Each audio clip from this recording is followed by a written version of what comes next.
Yo, yo, yo, what's going on, everybody? Welcome to the NFL on ABSN. And today we're going to give you a little preview of the 2025 season.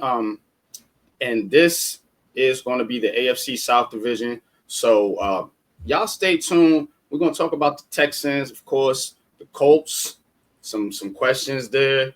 You got the Tennessee Titans, who had the number one pick. So definitely going to get into them, as well as the Jacksonville Jaguars, who made a splash in the draft. And we shall see who will take this division. We're going to get into it, man, and we'll be right back right after. You know what it is.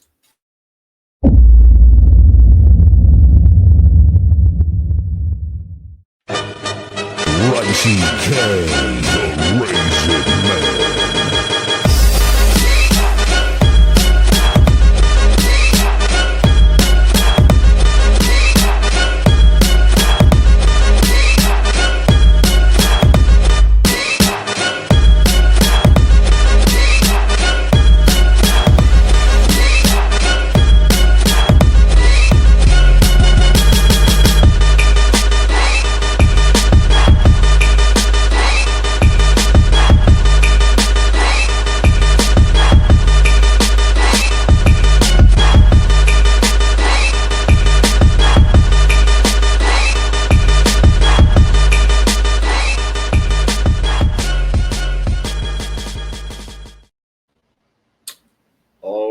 All right, man. We are back, ready to get into the Houston Texans, man. I'm your host on Popular Opinion Sports, here with my two co-hosts, Big Pat Sports Talk and Coach Ed Gladney, man, the legendary Coach Ed Gladney, man. How y'all feeling today, man? How y'all feeling tonight, man? About this team? Man, feeling pretty good, man. We talking about this AFC South, where it's just the Texans and everybody else, basically. But you might have a couple of teams in the Jaguars. The Titans had a number one pick. The Jaguars, they got who they got in the draft. We're gonna talk about that a little bit later. And the Indianapolis Colts, they got an old Giants quarterback that's looking like he's gonna start, because their franchise quarterback, Anthony Richardson, is not panning out. I think he's hurt again, but we'll talk more about that going into the show. But Coach, man, how you feeling, man? What's your thoughts on this division, man, as a whole, before we get into it? I'm doing great. Thanks for asking that. As a whole, and doing some research, and reading a couple of articles, and this division may not be per se Houston's as everyone thinks, if one of those other teams are able to step up. I mean, Houston won the division at 10-7 last year, 2 games over Indianapolis. Think about that. They only won about 2 wins. So you win the division. So, and everyone speaks highly of Houston. And don't get me wrong, great coach. They're ascending, they're headed in the right direction, but are they really there? So this division, when you really dive into it and you look into it, it may not be a division that can challenge for a Super Bowl just as yet. But it's all so contingent upon one of those other teams stepping up and challenging Houston for the division supremacy. Because if not, then Houston may get in with 9, 10, 11 wins. Who knows? Yeah, let's take a deep dive on the Texans, man, and let's just see if they do have what it takes to take this division over once again, man. 10-7 last year, as you mentioned, Coach. MGM has them projected at 9.5 wins, and we're going to give our over-under here a little bit later, whether we think they're going to go over or under, so just keep that in mind.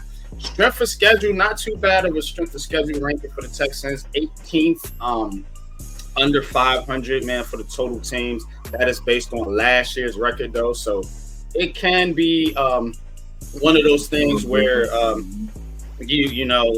it could change drastically depending on how these teams do this year. So, but that's what they are looking at going into this season. And as you see on the screens, D'Amico Ryans, CJ Stroud. That's 1A, 1B, man, when it comes to the importance of this team. You know, their head coach and their quarterback. And, I mean, CJ Stroud took a little bit of a step back last year. A lot of that was due to his offensive line play. But that is what makes the engine go. You know, those two guys right there on the screen for the Houston Texans. Now, we're going to talk a little bit about some of the moves and some of the things the Texans did in this offseason and see if they are set up to repeat as division champions. So let's get into it, fellas.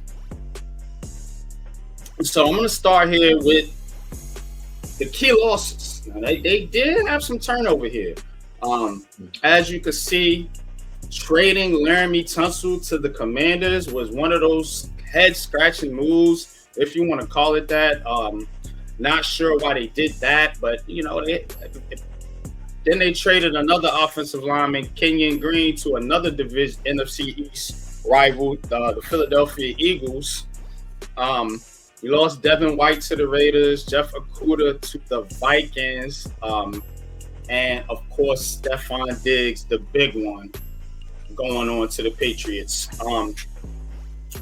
Which one of these losses, man, or which are multiple, if you want to call it that, but which one you think is going to hurt the Texans the most going into next season?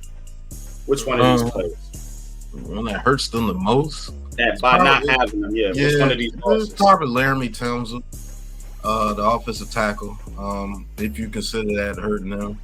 Because I'm looking at this, they got rid of their whole offensive line. Like, good grief. So they were not playing about protecting CJ Stroud last year because they didn't. CJ Stroud struggled last year because he didn't have the offensive line in front of him that was blocking the year prior. And the Laramie Tunsil, they got rid of him. That means everybody else was expendable too, what you see. Stephon Diggs, that can hurt a little bit. But as far as the defensive wise, they didn't lose any of their heavy hitters on defense. Devin White was a backup. Jeff Okudah continuously gets roasted. Eric Murray, maybe, but I'm just more concerned about getting rid of your whole offensive line. What was their plan going into this season for the offensive line? That's the major key there, because Stephon Diggs could be replaced in that offense. He can be. I'm with Pat, man. in terms What of about I'm with Pat, in terms of talking about the offensive line. I mean, if you had struggled with the offensive line and then to lose 4 offensive linemen like that, who do you bring in to replace them, first of all?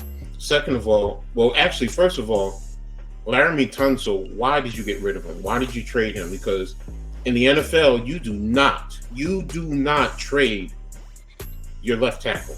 Yeah. So if it now is it addition by subtraction with him? Coach, is he washed? Exactly. Is he on the downside? So that's why you trade him. Now once you get rid of all these guys, especially your interior of your offensive line, you see right there, you're getting rid of 3 guards. So that's right in CJ Stroud's face right there off the bat. So, who do you bring in to stabilize, that part of the offensive line more than the tackles? Because that's immediate. It's a defensive lineman. You want a straight rush, right? The shortest distance is right in the middle to the quarterback's face. Get him off his points, make him move. And CJ Stroud is not one of those athletic per se quarterbacks. He can move a little bit, but he's not going to scare you with his feet. So, that's something that you have to sit down, you have to really evaluate, and you have to say, okay, well, they got rid of these offensive linemen. They weren't, their blocking had some problems last year. So who did you bring in? So if what you bring in offsets this, then okay, fine, it's an upgrade. But if it's not, then right now you're putting this young quarterback going into year 3 on the ropes. And as I said in the intro, this division is not Houston's to walk away with, to be honest with you. You know, you can have one of those other teams, if they can really step up, overtake Houston. Yeah, and speaking of additions, you know, we're going to talk about the key additions. But the one thing you guys hit on was the offensive line. CJ Stroud sacked 52 times last year, second most in the NFL by starting quarterbacks. So let's see if they got the boy any help.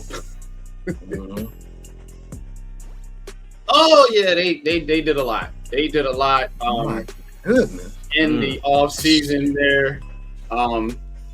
Names may be hard to read, but I will go through some of them, starting with the offensive line. Trent Brown signed a 1-year deal, $3 million. Cam Robinson, bringing him over on a 1-year deal as well.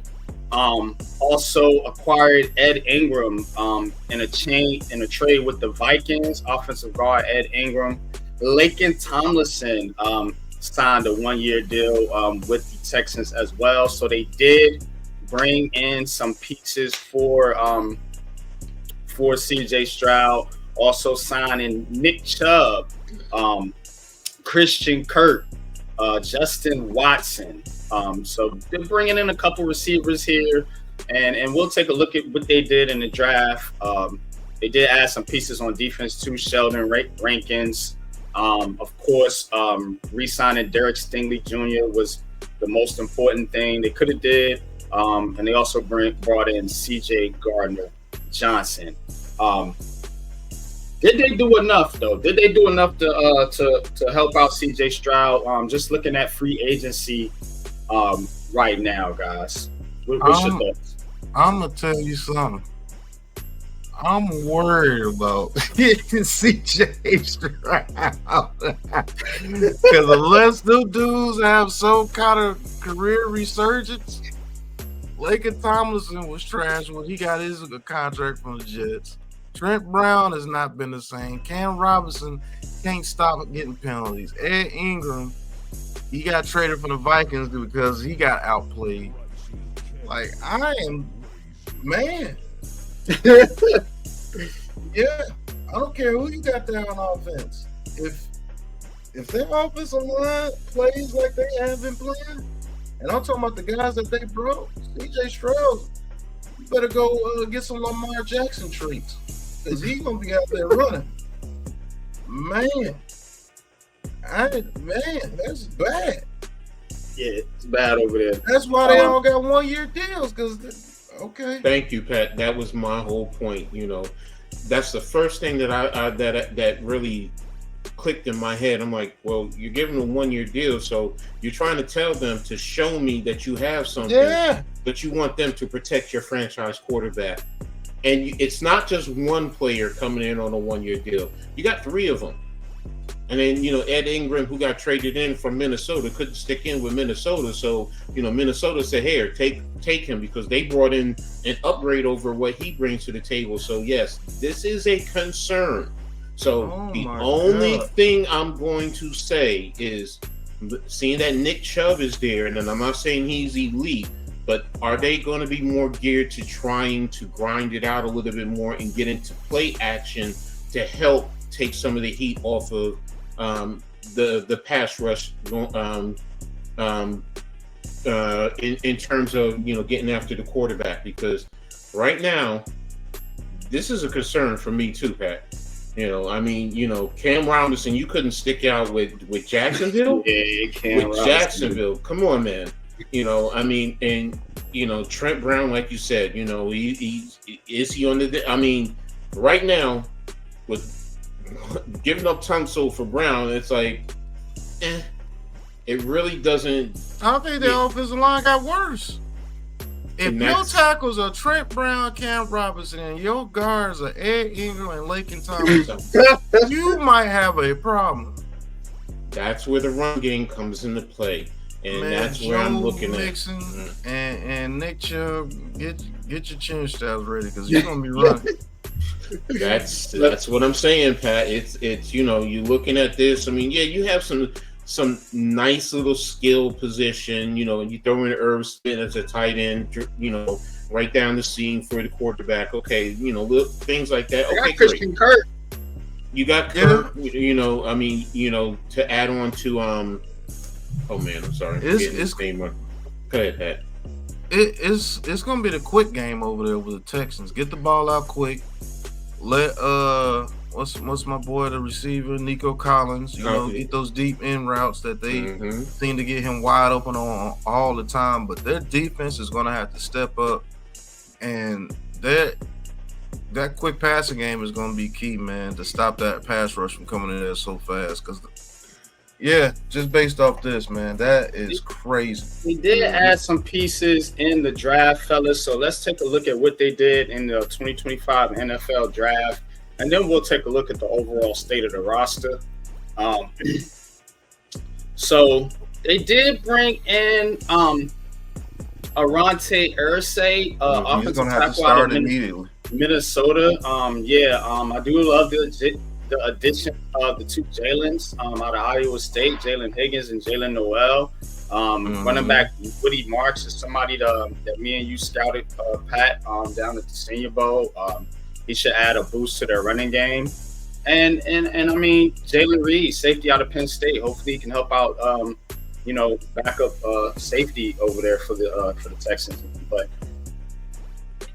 like you said, man, I think the key here is really Arante Irsay, the tackle, man. He's gonna have to be the key to this draft, because that offensive line, man, it's hurting right now. It's not looking great, But which one of these draft picks do you think can have the biggest impact, Pat?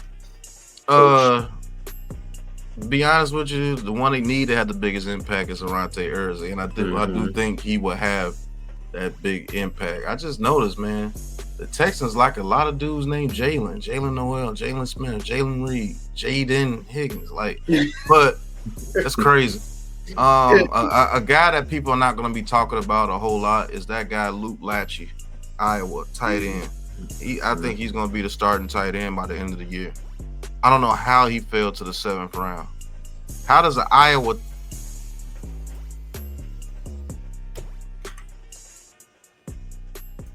I think we might have lost Pat for a minute. Okay, there you go. You're back now. Yeah. I think Jalen Noel is going to make a huge impact because they're going to have to get the ball out quick. And I can see them using Woody Marks as a third down back, to catch the ball out the backfield for them in certain situations. But Arante Irsay has to be the biggest impact in this draft. Yeah, what's your thoughts, Coach?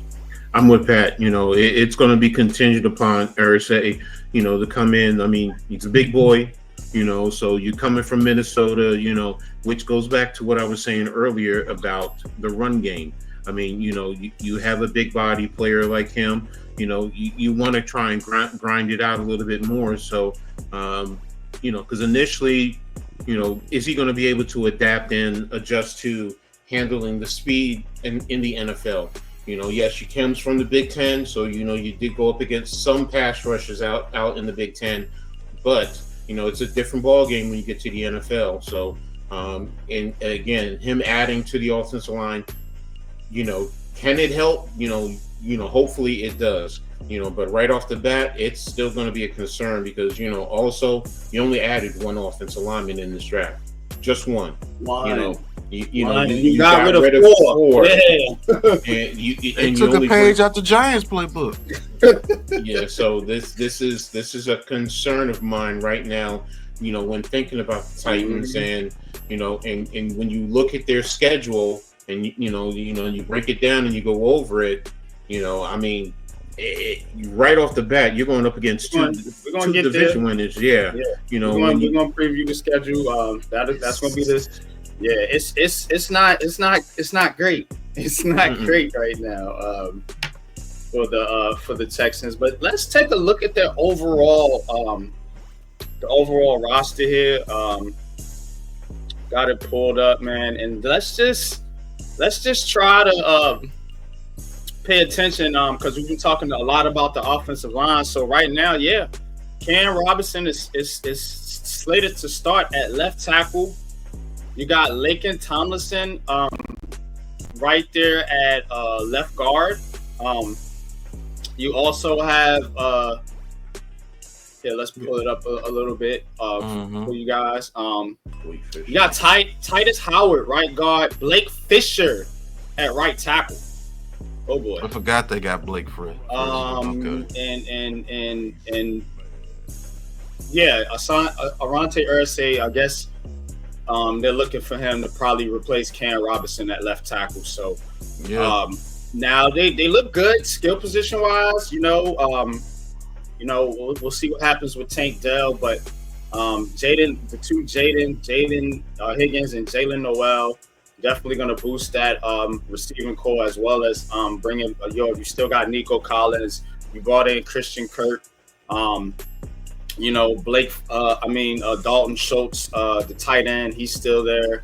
You got Joe Mixon and Nick Chubb in the backfield. So I think offensively, from the skill position, they're pretty nice. They're pretty set.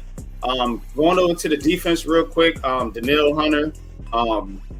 You got Will Anderson Jr. So you got some pass rush there. You definitely have a nice little 1-2 punch there from your pass rush. And you got Stingley and Jalen Petrie back there in the backfield, and you traded for CJ Gardner-Johnson. Might not be what he once was, but still a pretty good safety in this league. And you drafted, of course, like I mentioned, Jalen Reed, safety out of Penn State. But looking at this roster, man, how do you see this playing out, man? Where's the strength of this team? Strength and weaknesses, man. Talk to me, fellas. Strength of this team, man, is going to be in the pass game, man. They're going to have to be very strong in the pass game in order to be successful this season.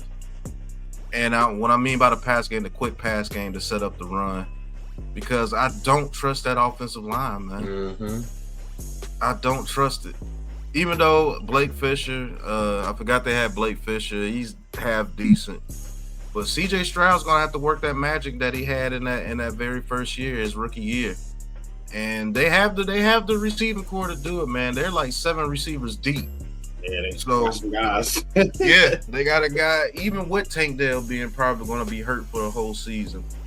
They got 2 people to replace him, and Christian Kirk and Jalen Noel out of the draft. So they'll be fine on offense as long as they can get that ball out quick and set up the run with those quick screens and things.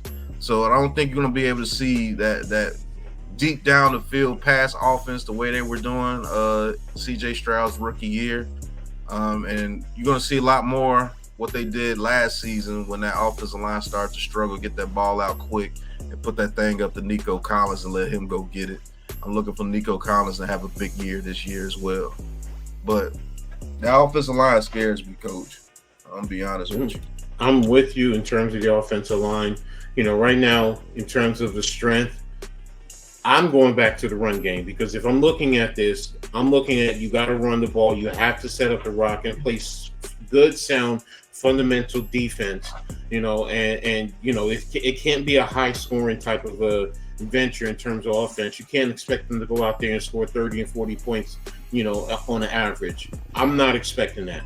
If you're telling me they're going to score a little bit over 20 points a game, maybe 21 to 24 points a game, okay, I can see that, and play good, sound defense, and when I was looking at the stats, which was another concern for me, they scored 372 points last year, but they also gave up 372 points, which goes back to what I was saying. You have to be sound in the run game and play good fundamental defense. Don't let teams get over the top on you. Keep them in front of you, and rally to the football and make the play on the ball carrier, and make offenses work down the field. Right now, with that offensive line, Pat, I know you talked about the quick game, which is another extension of the run game. Yes, you want to attack them horizontally before you can get to them vertically. as well as open up nice creases in the run alleys. That's what they're going to have to do, in my opinion. You the number one to protect CJ Stroud. You don't want to get him killed out there, dropping back, 30, 40, 50 times a game and letting the defense tee off on him, because I don't trust. Cam Robinson is your starting left tackle, and he couldn't even, get the right tackle job in Jacksonville. That's a concern for me. That's a concern. That's a major concern. But yeah, man, that is a concern, man. But again, what about this defense, though, fellas? What do you think the Texans? And we'll preview the other teams. But how do you think their defense stacks up, man, as far as their division is concerned? Oh, I think they got the best defense in the division. I don't think it's close. I don't think it's close. Well, that's something that could, really hold them down, as they maybe figure this offensive line out. I'm with you guys. I don't think they're going to be this high scoring, high flying team like they used to be, man. You can't play that style, man, when you can't protect for no longer than 2 seconds, we're going to see if D'Amico Ryans can get that defense playing the back the way they was playing his first season over there with the Texans, because he's really going to have to put the defensive swag on his team this year. Not saying the Texans offense is going to be trash. I still think they get around 21 to 23 points a game. And if their defense shows up, they can win a lot of games. And I think they could really win a bunch of games in their division, and that will get them in the playoffs in itself. So I just think that those offensive line struggles are going to show up against good teams.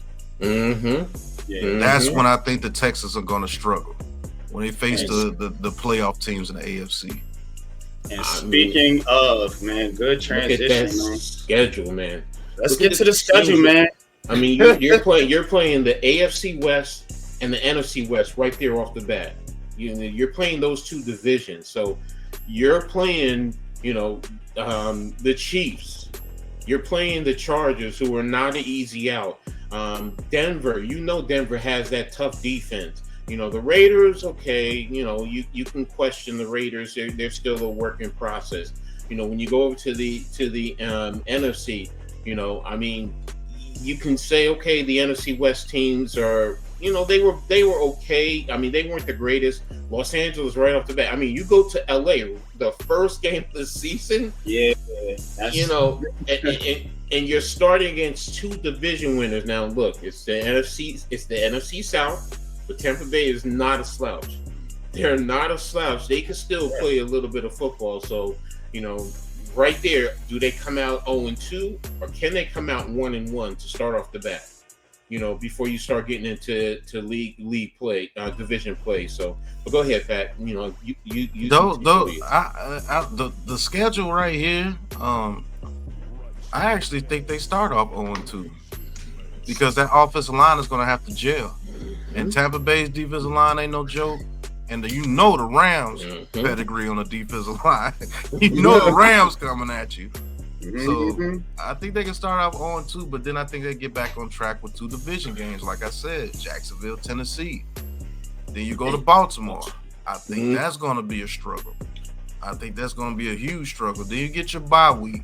And then you got 6 weeks with that offensive line. Let's say they gel.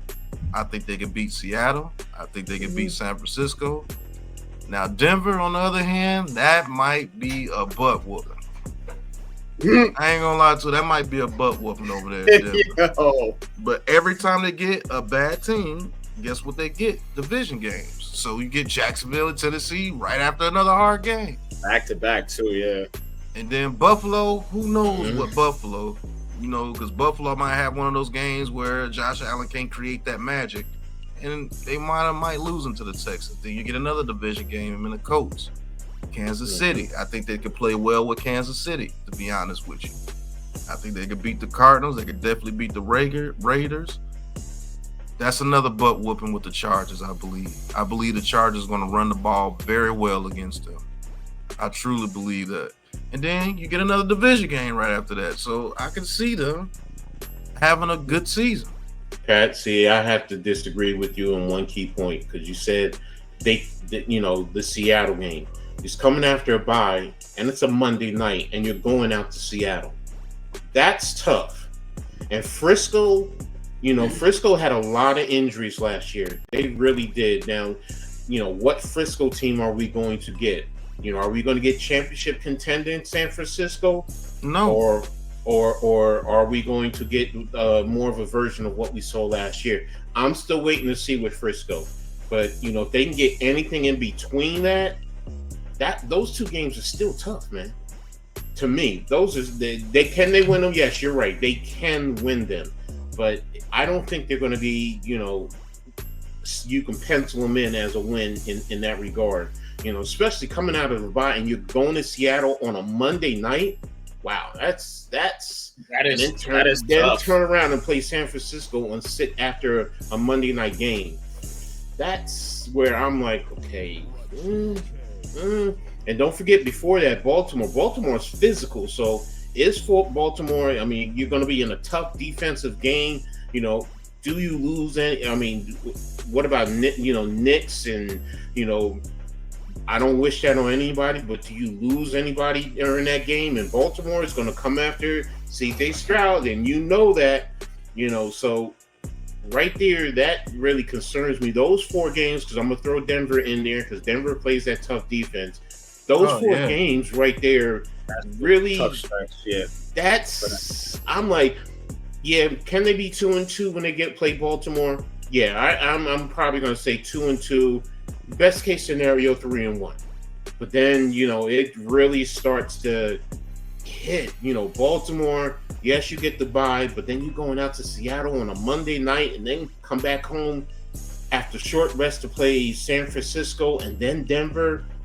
And then don't forget Frisco. Don't forget Frisco is going to be, in a sense, because that's where Ryans came from. So it's the ante's going to be stepped up a little bit. So yeah, but San Francisco got to come to them. Yes, I understand that. Yes. You're right about that. I'll say this: the Texans will struggle if they lose a couple of division games. I think they're going to have to dominate their division to have a good season. Because if you lose those division games, and then you have to play another monster after a division game, that could be 2 to 3 losses in a row. And I don't think they're a team that could recover from 3 to 4 losses in a row with their schedule. But I still think they dominate their division and easily get to 10 wins. Easily. Yeah, I could see them, 5-1 in the division, to be honest with you. Honestly can see that. So, that's where you have a great point. So, but the rest of the schedule, I mean... So how do y'all see it, man? Vegas has them at 9.5. 9.5. So we're going over under here. Now, one key thing about this Texans schedule that we got to pay attention to is they are playing a first place schedule. Remember, because they were first in their division last year. But the teams that they're playing that were first place teams, they're spread out, like Pat said, and they got these division games sandwiched in between those teams. So you don't really have this real difficult stretch of games that you have to play. I think you pointed it out too, Coach. That 4-game stretch right there is probably the hardest stretch on their schedule. Baltimore, Seattle, San Francisco, Denver. Then you get Jacksonville, Tennessee again, Buffalo, but then you get Indy, Kansas City, but then you get Arizona and Vegas. So it's not really daunting, if they can keep that offensive line together. But what y'all got for me, man? Over, under 9.5. I got to go over because I got them getting 10 wins. I think they're able to survive that big 4-game stretch there. As long as they don't go 0-4 in that stretch, I think they'll be okay. Yeah, get at least one of them. And I think they actually get 2 of them with Seattle and San Francisco in that stretch. But I think they get punished by Denver and lose a hard-fought battle to Baltimore in that stretch. So I got them with 10 wins, man. I got them over. I got them under at 9. I it would not surprise me if they come away with 8 wins.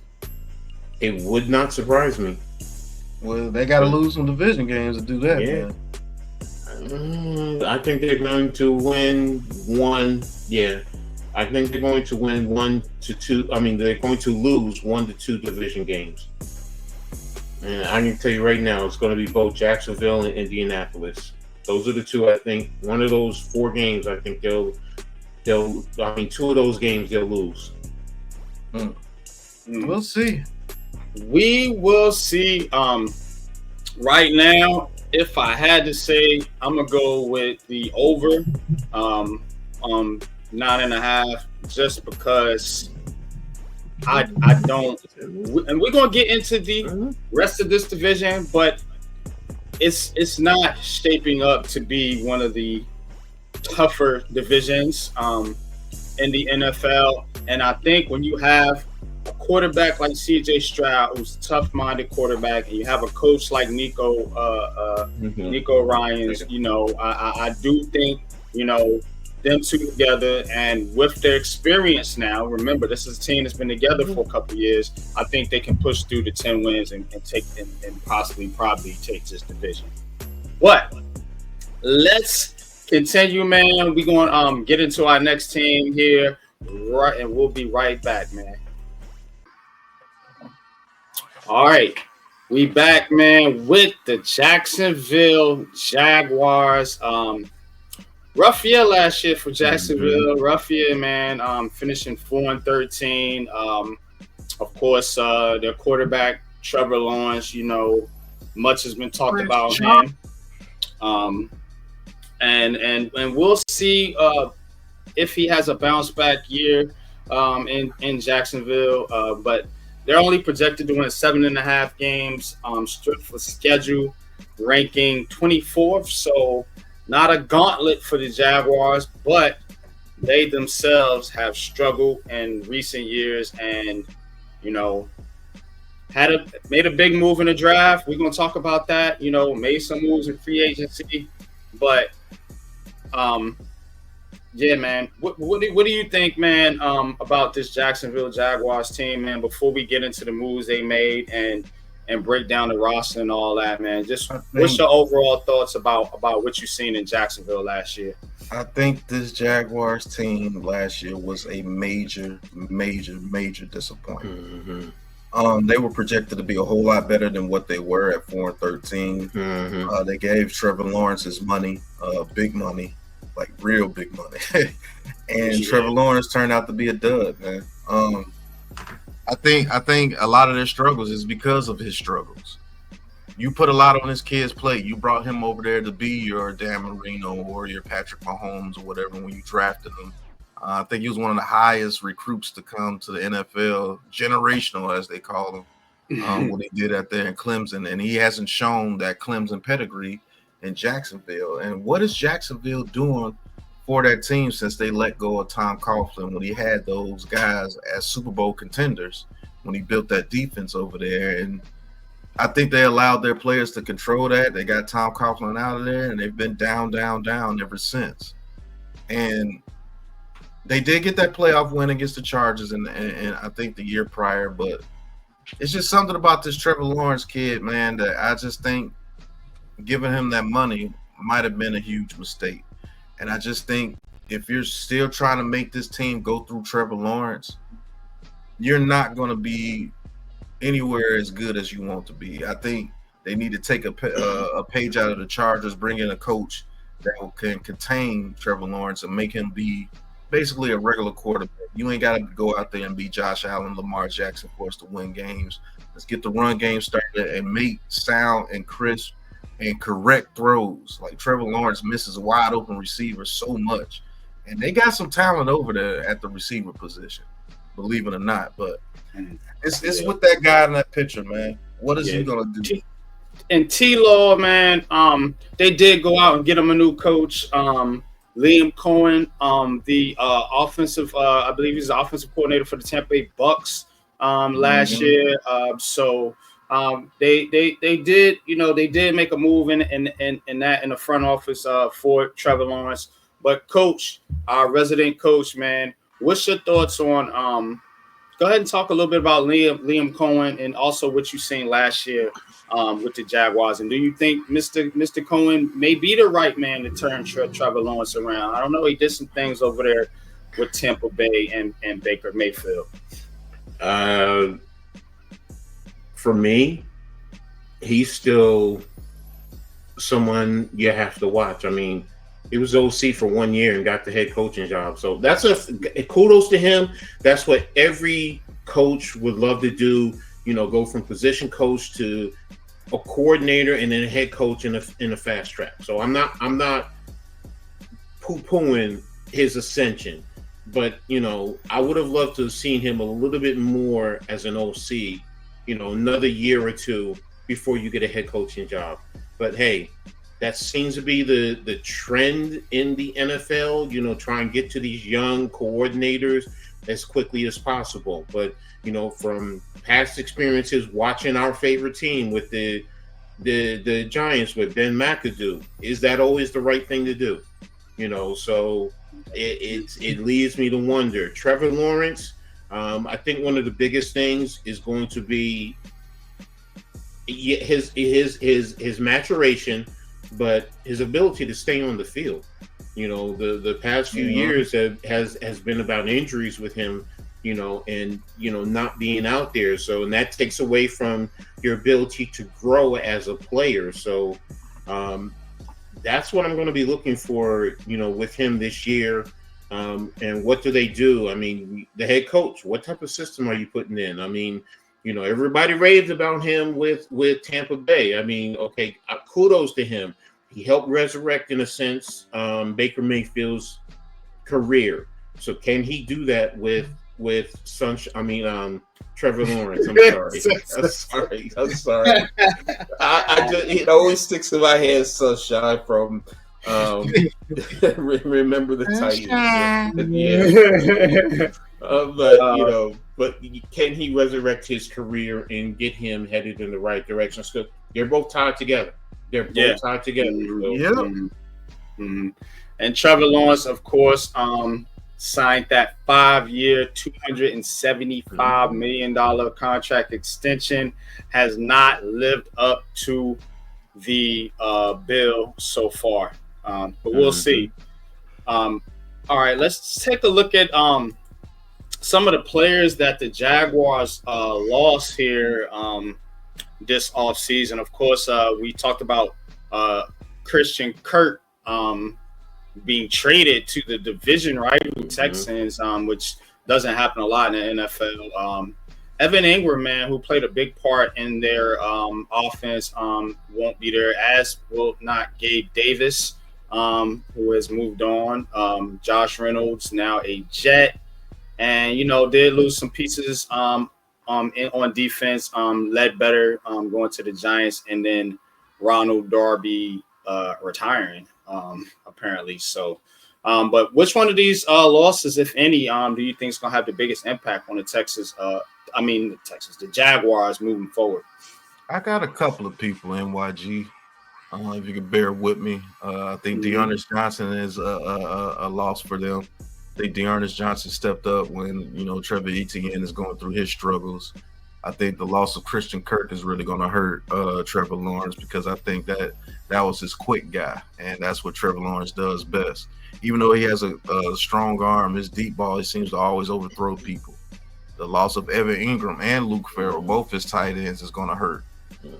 He lost his best offensive lineman in Brandon Sheriff, and Mitch Morse retiring hurts them as well. I think they lost their best run defender in Jeremiah Ledbetter coming over to the New York Giants. And I think Andre Sisco, they lost a leader in that defense.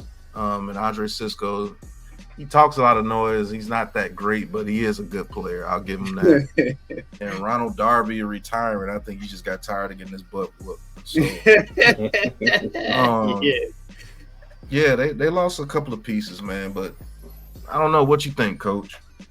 I'm with you on Sheriff and Morris. You know me. Y'all know me. When I talk about the offensive and defensive lines, I mean, that's your foundational point to any team.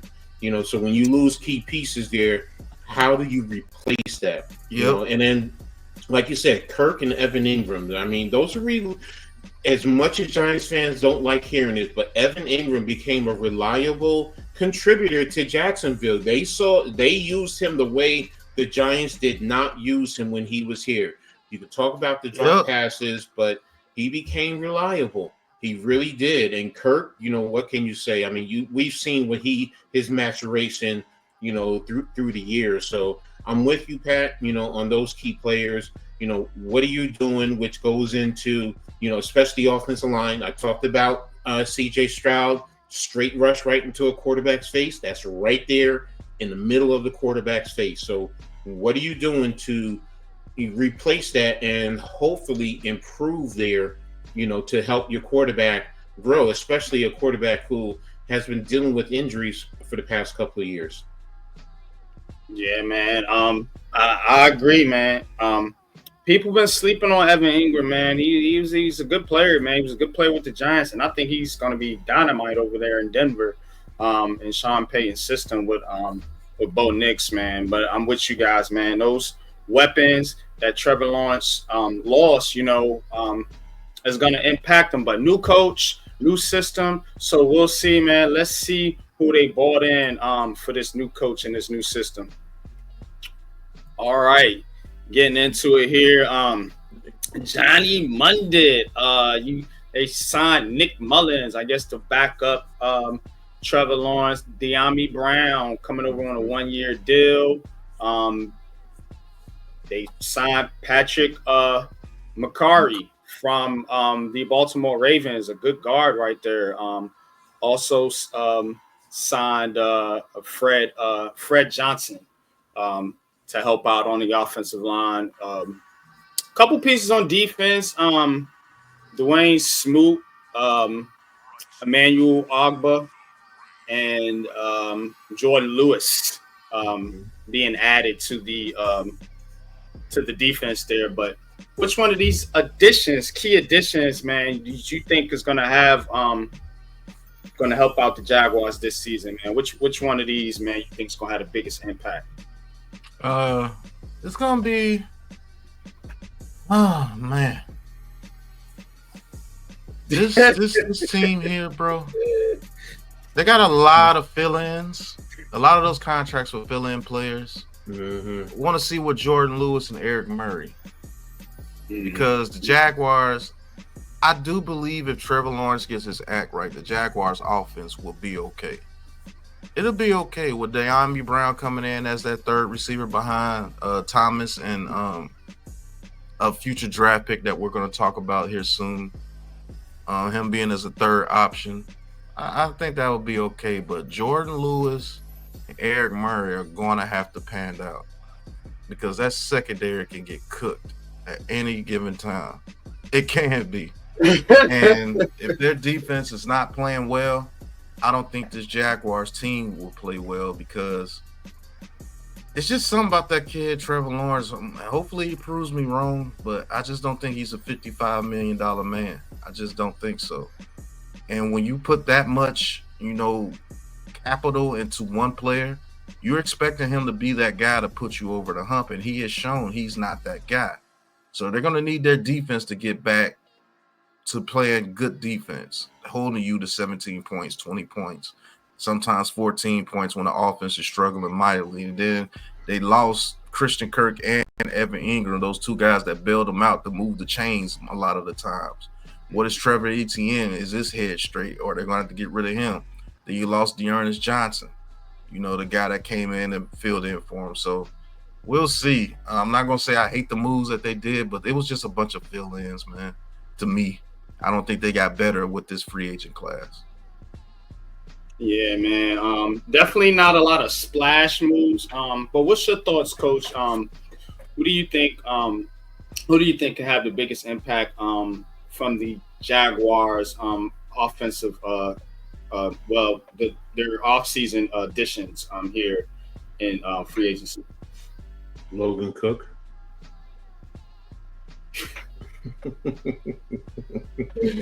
The punter, right? No, seriously. I guess they're gonna be kicking a lot. Yeah, that offense don't move the football. I mean, you bring in 4 offensive linemen, like Pat said, they're fillers. I mean, look, it's like, you go to the dentist and you just get your fillings as opposed to really diving in and really getting some work done on your teeth. So it's yes, it's not impressive. Are they more camp bodies, or are they guys who are really going to be key contributors? Because I don't know. And it goes back to what I said about the quarterback, because we're in a day and age where the quarterback is the most important position, where you have to protect that position. And if you don't protect it, the most important position will eventually be on his back looking up at the sky, or on the sideline, recovering from an injury. So that's going to be key more than anything else for them. You did bring in a couple of tight ends, so we'll see what that does. Like Pat said about Brown as the third receiver, that's a good one. Again, all of these pieces are just fillers. Now, is that because you paid Lawrence all that money, and you're in a small market, so that plays a part of it. They don't want to pay a lot of money for a lot of big money players, because you let some big money players go. I don't want to say big money, but important money players go, where you're bringing in guys just to fill in for them, and hopefully you're able to compete and make a run. So but I guess a lot of this is also going to be contingent upon the young players that they bring in, the draft and so on and so forth. Yeah, man. So let us take a look at the 2025 NFL draft class for the Jacksonville Jaguars. And it was a good one, I must say. Started off with a bang, of course, trading up with the Browns to get Travis Hunter, two-way superstar to Colorado. It's going to definitely help that defense that we just talked about, and help hopefully add to their receiving core, man. Losing Christian Kirk, man, but you gained Travis Hunter, man. So not a bad consolation prize there, I must say. Caleb Ransall, cornerback out of Tulane. They definitely need some cornerback help over there in Jacksonville. Wyatt Milam, offensive guard, man, that me and Pat talked to at the Senior Bowl. He is definitely going to help that offensive line for the Jacksonville Jaguars. And Brashal Tootin, man, that was one of the most underrated prospects. I thought that was at the Senior Bowl from a running back standpoint. Out of Tech, man, runs hard, runs tough, man. He's going to definitely help that running game. Jack Kaiser and Jalen McLeod out of Jack Kaiser out of Notre Dame and Jalen McLeod out of Auburn will definitely give them a boost at the second level of their defense, and also give you some special teams help there too, man. So, I mean, we pretty much talked to all of these guys at the Senior Bowl, man. Their whole draft class, Pat. But tell me, man, what's your thoughts, man, on who they took? Travis Hunter being the obvious one, man. But talk about some of the other players, man. Good point. We talked to half their draft class, just about. Think about all of them. Yeah. But we all know it's going to be Travis Hunter. It's going to be the Travis Hunter show over there with the Jacksonville Jaguars. They're going to put him in the slot. They're going to put him to the outside, but they'll put Diami Brown on the outside with him and Thomas, and let him control, that Christian Kirk role in of sorts. Travis Hunter's going to have to be as advertised for this team, but going into their other draft picks, I like the Wyatt Milam draft pick. Talked to him at the Senior Bowl. He actually stepped up.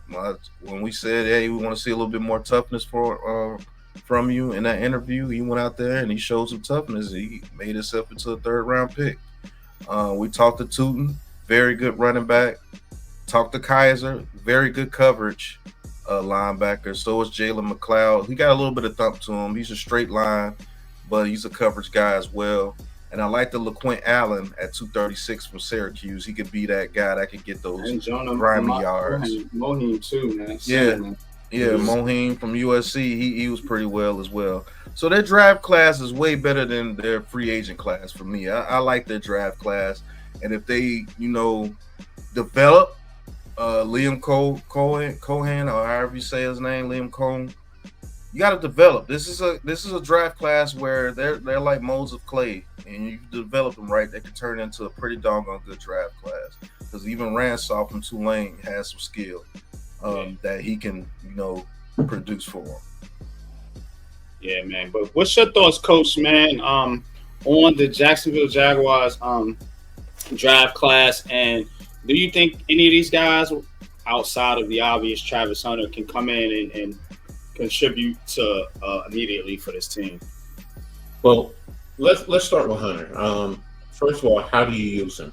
Are you going to do what he did at Colorado and play 100 plays in a game? I don't think that's going to work. So are you going to focus with him more on offense or on defense? And then the other side will just, on occasion, you're going to put him in there to play. I know Hunter wants to do both, and he wants to play as many plays, if not every play. That's just the dog in him. So I don't have a problem with the dog mindset. But, as a coaching staff, you got to pull the reins sometimes, and being that he's in his home state, he's going to want to show out, so, but yes, we all know that he's a player, so the other factor is, let's be real, he's light in the hind part. So, getting into the NFL, and eventually getting into the workout programs as you go along, will he get some good muscle mass, on his frame that can help him as he goes along? So, but, Mullen, I've looked at the film, definitely an offensive lineman who can develop. Monahan, I watched him a little bit, at SC, playing that, being that he played in the Big Ten and also formerly in the Pac-10, so how can you develop him? Because if you can develop him, he can be a service. I'm not going to say he's a gold jacket. No, I'm not saying that. But he can be an offensive lineman who can eventually help stabilize the interior of your offensive line. So that's going to be key right there. You guys hit on two, and I mean, I watched him for the last 2 years going up against, Rutgers. He is a baller. He can definitely, get those explosive plays, and he can create mismatch. Kaiser, former safety, great coverage skills. It's just that, will teams try and put him more in the run phase consistently? He'll put his nose in there and he'll make a tackle, but top play after play, if you're going up against, say, like a Baltimore, which likes to run, will he bear down? Yeah. So McLeod, he's a thumper, like you said, Pat. Especially playing in the SEC. So but again, it's more about his development. Lane is another one. He's intriguing. I watched a little bit of him at the Naval Academy. I think he does need to be developed a little bit more. He's going to probably start on special teams. And Allen, you guys know, I've done breakdowns on him. He's someone who, can be a nice third down back, catching the ball out of the backfield, trying to get to the corners on occasion. And he can also run up inside. So I don't want to make it seem like, that he's only an outside guy. There have been plenty of times at Syracuse that he just caught the lane right in between the A gaps, and he was gone. So, good draft for them. How do you develop talent that is here? Because they do have talent. And going forward, where do you go, in terms of, integrating this with your regular roster? Mm-hmm. And speaking of the regular roster, let's break it down, man. Let's take a look at the overall picture here for Jacksonville, man. And honestly, I think you mentioned it earlier, Pat. I think they got some good cooking on offense, man. I see Brian Thomas Jr., De'Ami Brown, and Travis Hunter make a really good, triplet set of receivers. Still got Parker Washington over there, man, who I liked coming out of college. So I think they got a pretty good group there, tight end wise. Brenton Strange, Johnny Mundit, they just signed, coming in from the tight end spot. On the offensive line, Walker Little, Anton Harrison, right, left tackle. I don't know. You guys talk to me about those two, but I'm liking the interior so far. But man, this is gonna be on Trevor Lawrence, man. This is gonna be on Trevor Lawrence, and can he bounce back here? And have a decent season, man, and be able to get the ball to some of these playmakers that they got. Defensive wise, they were the bottom of the league last year on defense, so I see why they picked up a lot of pieces on defense, and bringing in Travis Hunter, helps them on both sides of the ball as well. So, but defensive wise, man, it might be another struggle for Jacksonville, man. I ain't gonna hold you, man, but you guys tell me what you think, man, about the state of this roster here, man, and do they have a strength, and where do they need to improve? Yeah, see, what I see here with this roster, man, the offense, receiver-wise, I think they're good. They have a four-headed monster with Parker Washington, Hunter, Brown, and Thomas Jr. Their tackles scare me. Ezra Cleveland and Patrick McCarry, they can do what they do. Robert Hainsey, he's not bad. And Luke Fortner's not that bad either. Brenton Strange is a decent tight end. He can play your number one tight end. He's not going to be what Evan Ingram was, but he can play. He actually came in and did pretty well when Evan Ingram got hurt. So maybe that's what made Evan Ingram expendable to them. It's going to be up to Trevor Lawrence, man, in that run game. Is Trevor Etienne going to get back to form? Is Trevor Lawrence going to get back to form? That's what's going to hurt them on offense. Those offensive tackles and Trevor Lawrence in the run game. What are they going to do? If they're playing well, the offense will be okay. Now this defense, it's the same type thing.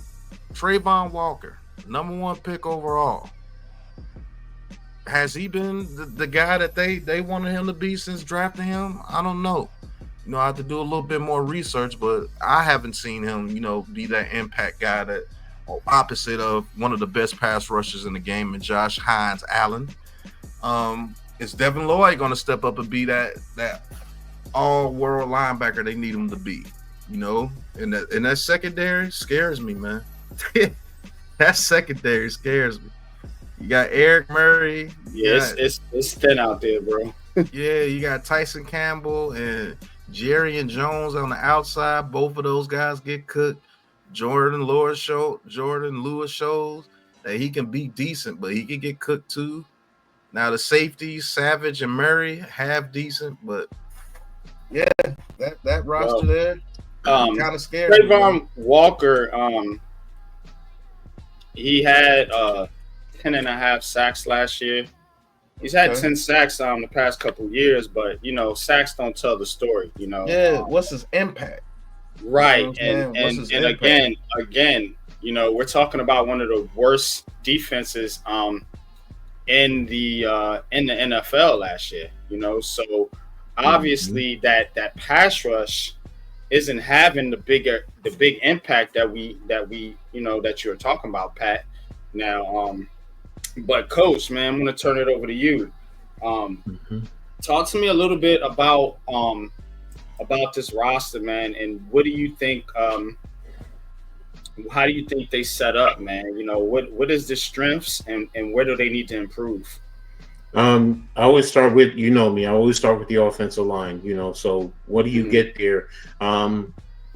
Right tackle last year was a first-round draft pick, if I'm not mistaken, right? Walker Little. Yeah, I think so. Yeah, I think it was a first-round draft pick last year. So, how do you continue to develop him?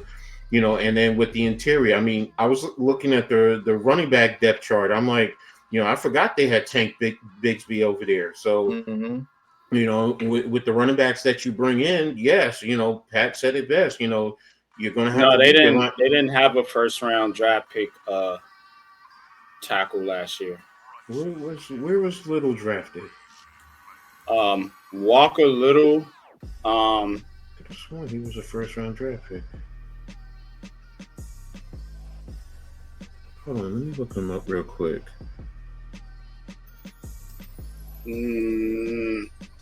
Well, he's out of Stanford, but he's 26. He wasn't drafted last year. No, I could have sworn because when they broke it down, it was because I was looking at where they came from, and it said 21-1. So I was like, okay, he was drafted in the first round. Okay, maybe I was wrong. No, it was second round, 45th. Okay, I don't know what they were putting up there. That's what threw me. I apologize. Had to check my statistician real quick, but No, you good. It's when you bring it back up the whatchamacallit. When you look at the depth chart, and it shows where some of the other guys came from, and then right after them it says 21 or 20.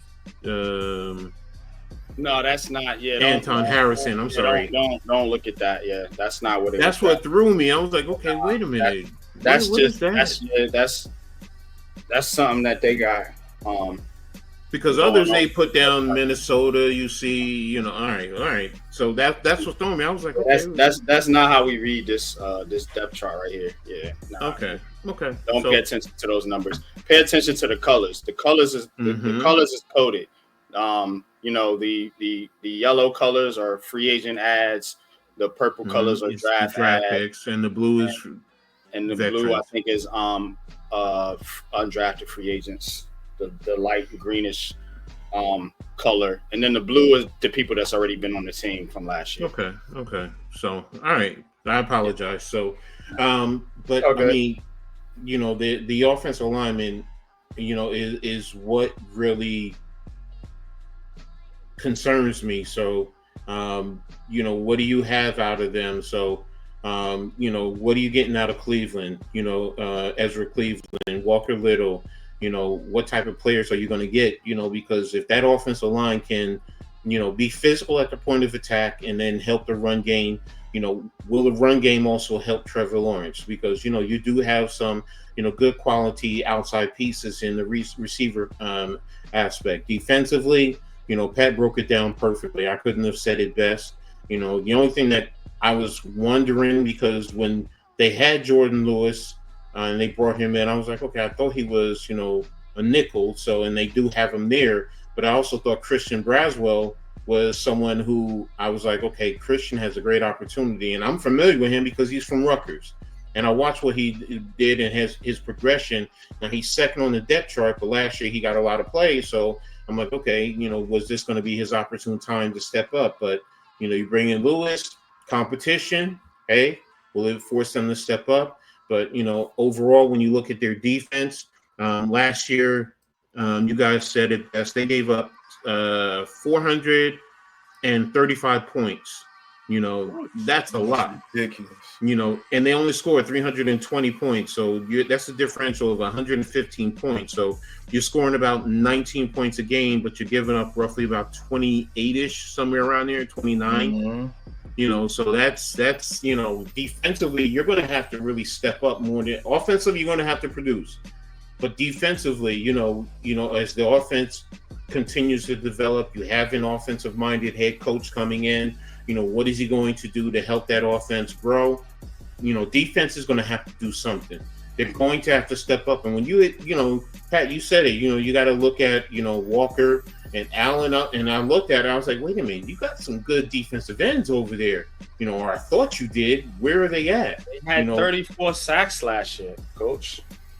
Yeah, they had 34 sacks last year, man, and that was near the bottom of the league. It was fifth least. So what's the scheme? What type of scheme? What are you doing? Who's DC? How are you taking advantage of this? Let me see. Can I see how many yards they were giving up?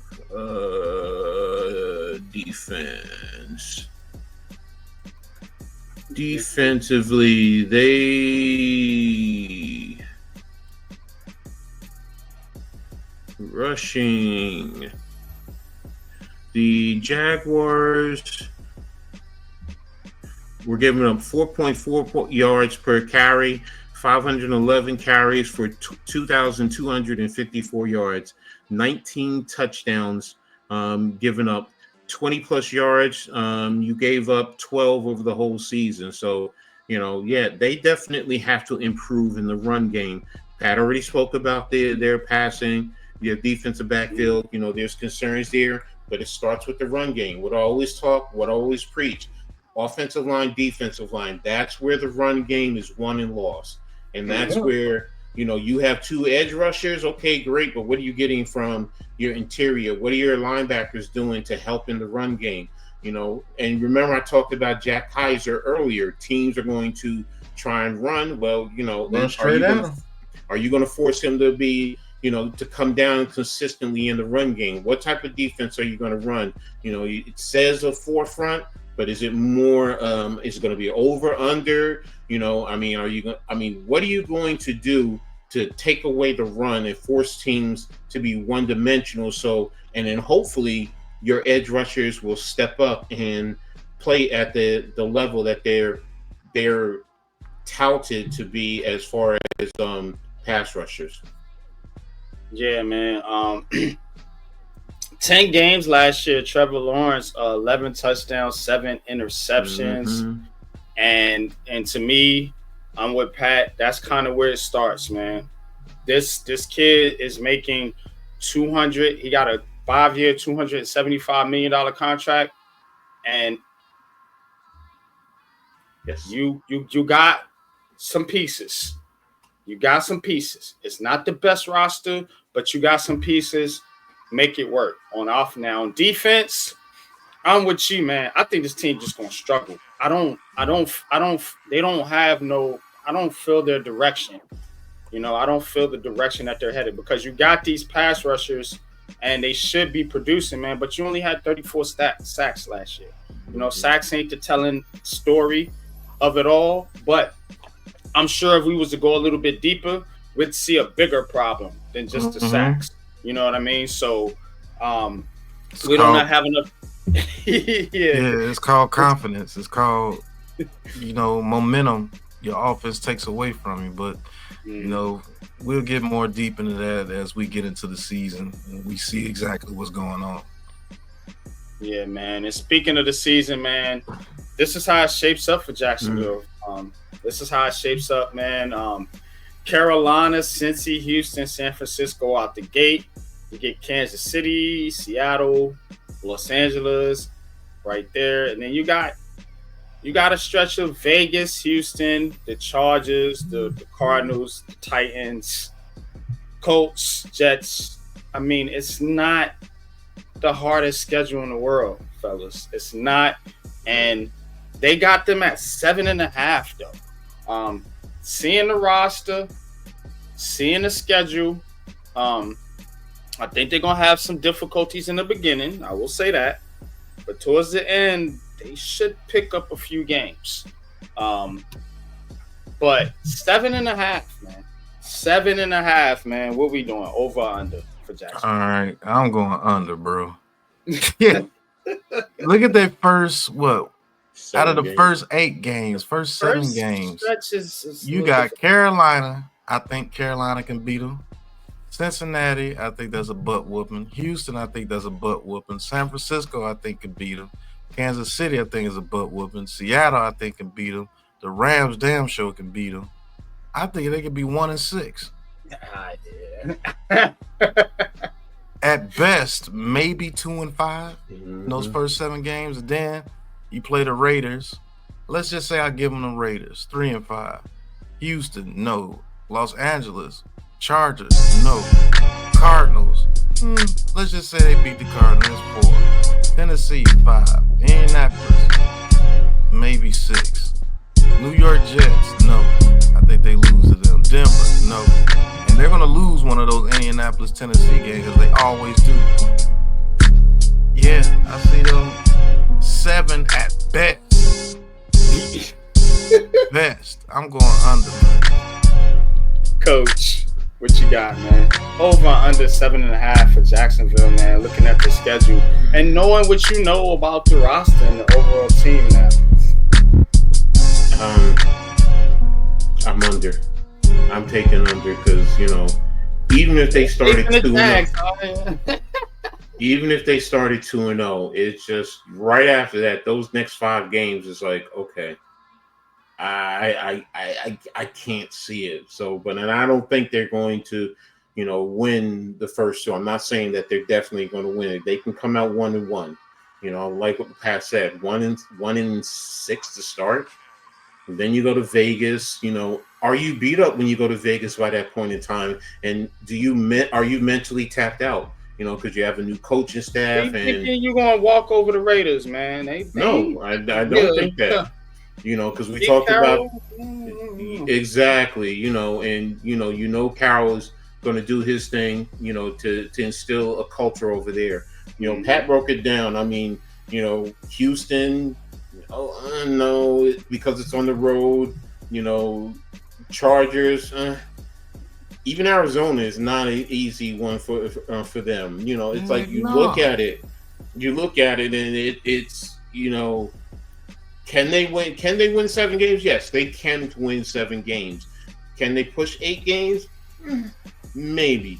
It all, like you said, both of you said, it depends on Trevor Lawrence. Number one, Trevor Lawrence is on the field. Number two, what type of protection are you giving him? What type of influence in the run game are you guys doing? To help offensively, and then defensively, what are you doing? What are you going to do? Because that second game in Cincinnati against that offense, woo! With the defense that you played from last year, 430 plus points. But look at the offenses they facing. You facing Cincinnati. You facing Houston. You know what I'm saying? We'll see what San Francisco is. But they still got Brandon Ayuk and Christian McCaffrey. Kansas City, they're going to be a good offense. Mm-hmm. The Rams, good offense. Mm-hmm. Seattle, we'll see. Mm-hmm. But then you got the Chargers. Yes, I'm with you. Arizona could put up points. Mm-hmm. Denver could put up points. So, I mean, you're right. It's they have to have an improved defense from last year. That's the first thing. And what are you getting in the trenches? What are you getting in the trenches to allow Trevor Lawrence so we can see, can he be the money quarterback that he's being paid to be? So, but I'm going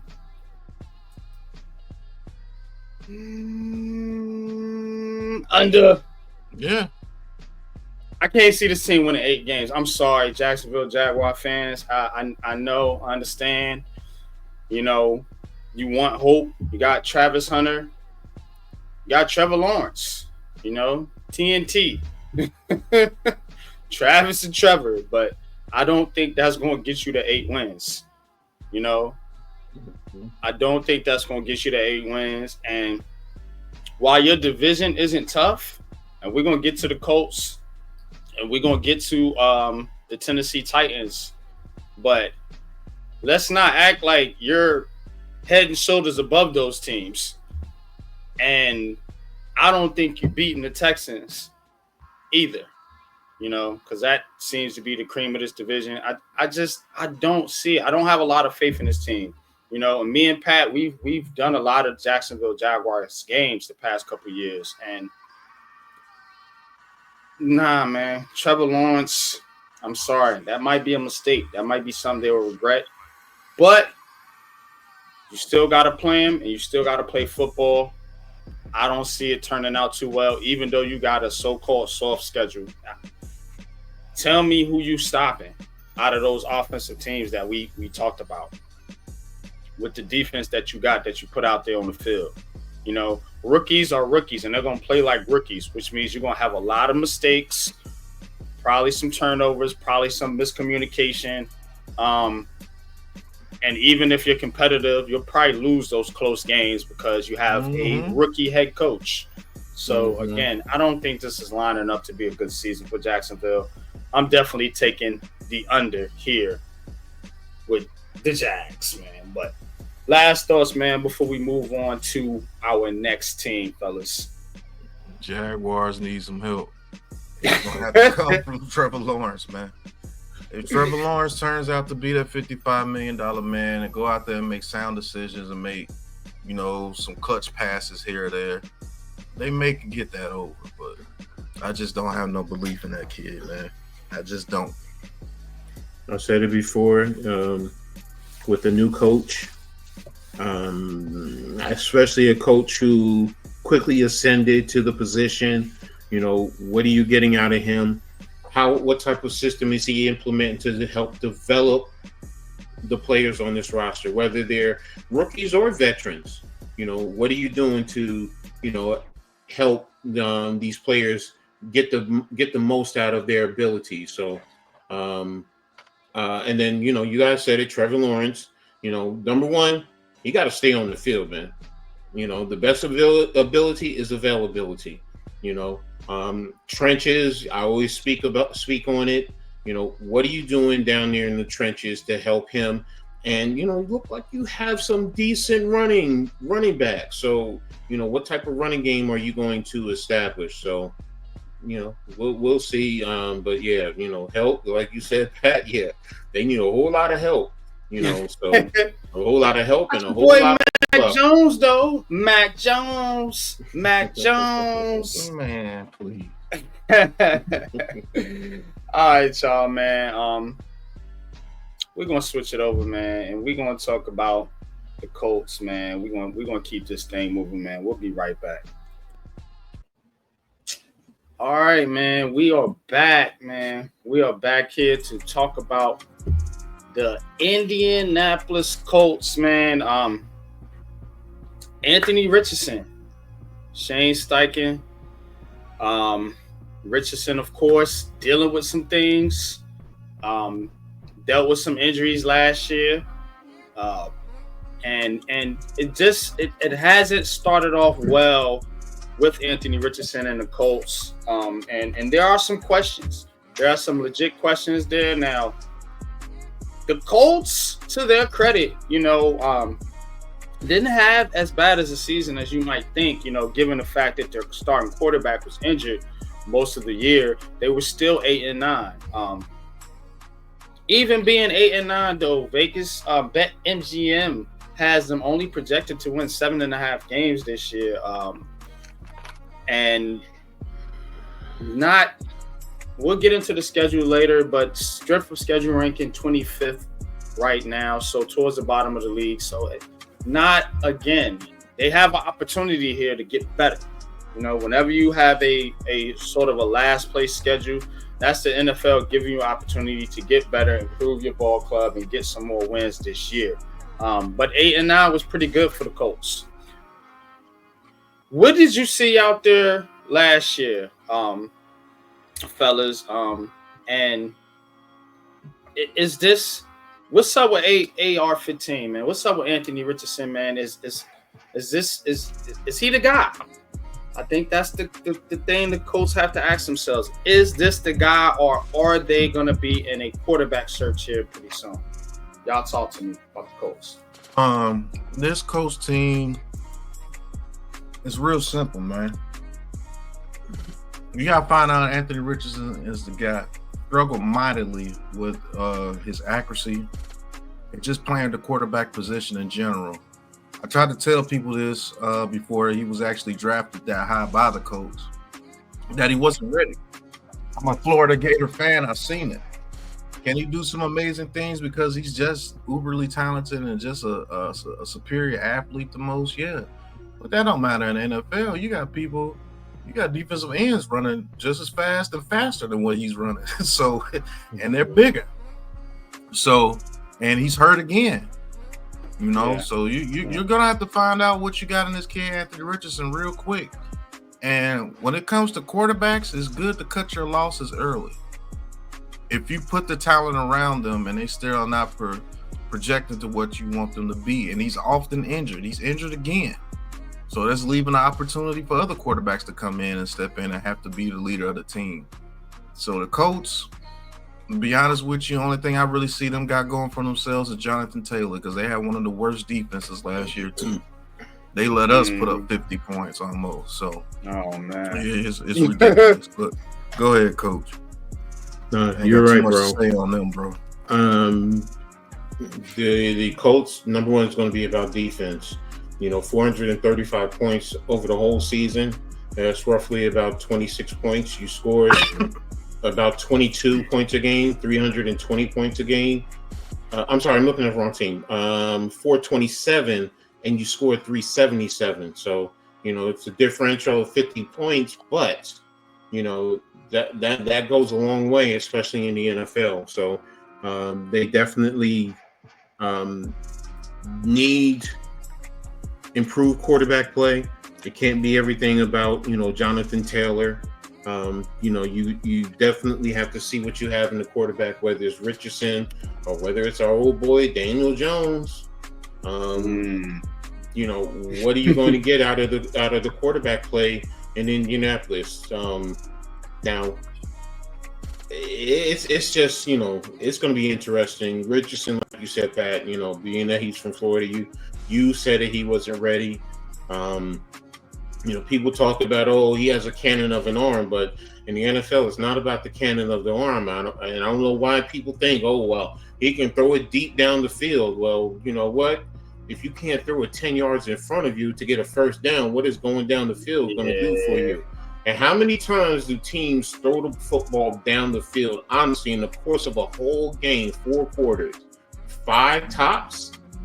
So, but you're going to throw more 10 yards, 5 yards, 15-yard patterns during the course of the game. That's where you need your accuracy. So, that's the key to everything. So, right now, to me, this team is going to be about quarterback play. So, Speaking of quarterback play, the Anthony Richardson with 8 touchdowns, 12 interceptions last year. Only completed 47.7% of his passes, which is egregious. Very, very low. As in comparison, his counterpart Joe Flacco, who started games for the Colts last year, 12-7, 12 touchdowns, 7 interceptions, 65% completion. So AR-15 getting outperformed by the backup is not what you want to see from your starting quarterback. But go ahead, Pat. You was going to say something. I'm just egregious, man. Their quarterbacks have no anticipation. That's Daniel Jones included. They have no anticipation in their throws, and they're going to struggle. I'm telling you. Mm-hmm. All right. Let's see who the Colts lost last year via free agency. Joe Flacco, man, might have been able to use him this year. Played actually pretty decent, but he's out of there. Will Fries, Mark Lewinsky, and Ryan Kelly gone. That ain't good. On your offensive line, when you see 3 starters out of there. Dingbo went to the Bears on defense. And lost the kicker Matt Gay to the Commanders, man. But talk to me, man. Which one of these losses, man, do you think is going to impact this team the most? I say a lot of losses is going to impact them. Joe Flacco is going to impact them. Will Fries, Glowinski, and Ryan Kelly on the offensive line. That's crazy. Odin Bingo, Odin Jambo, whatever. Deo. I'm just going to call him Deo.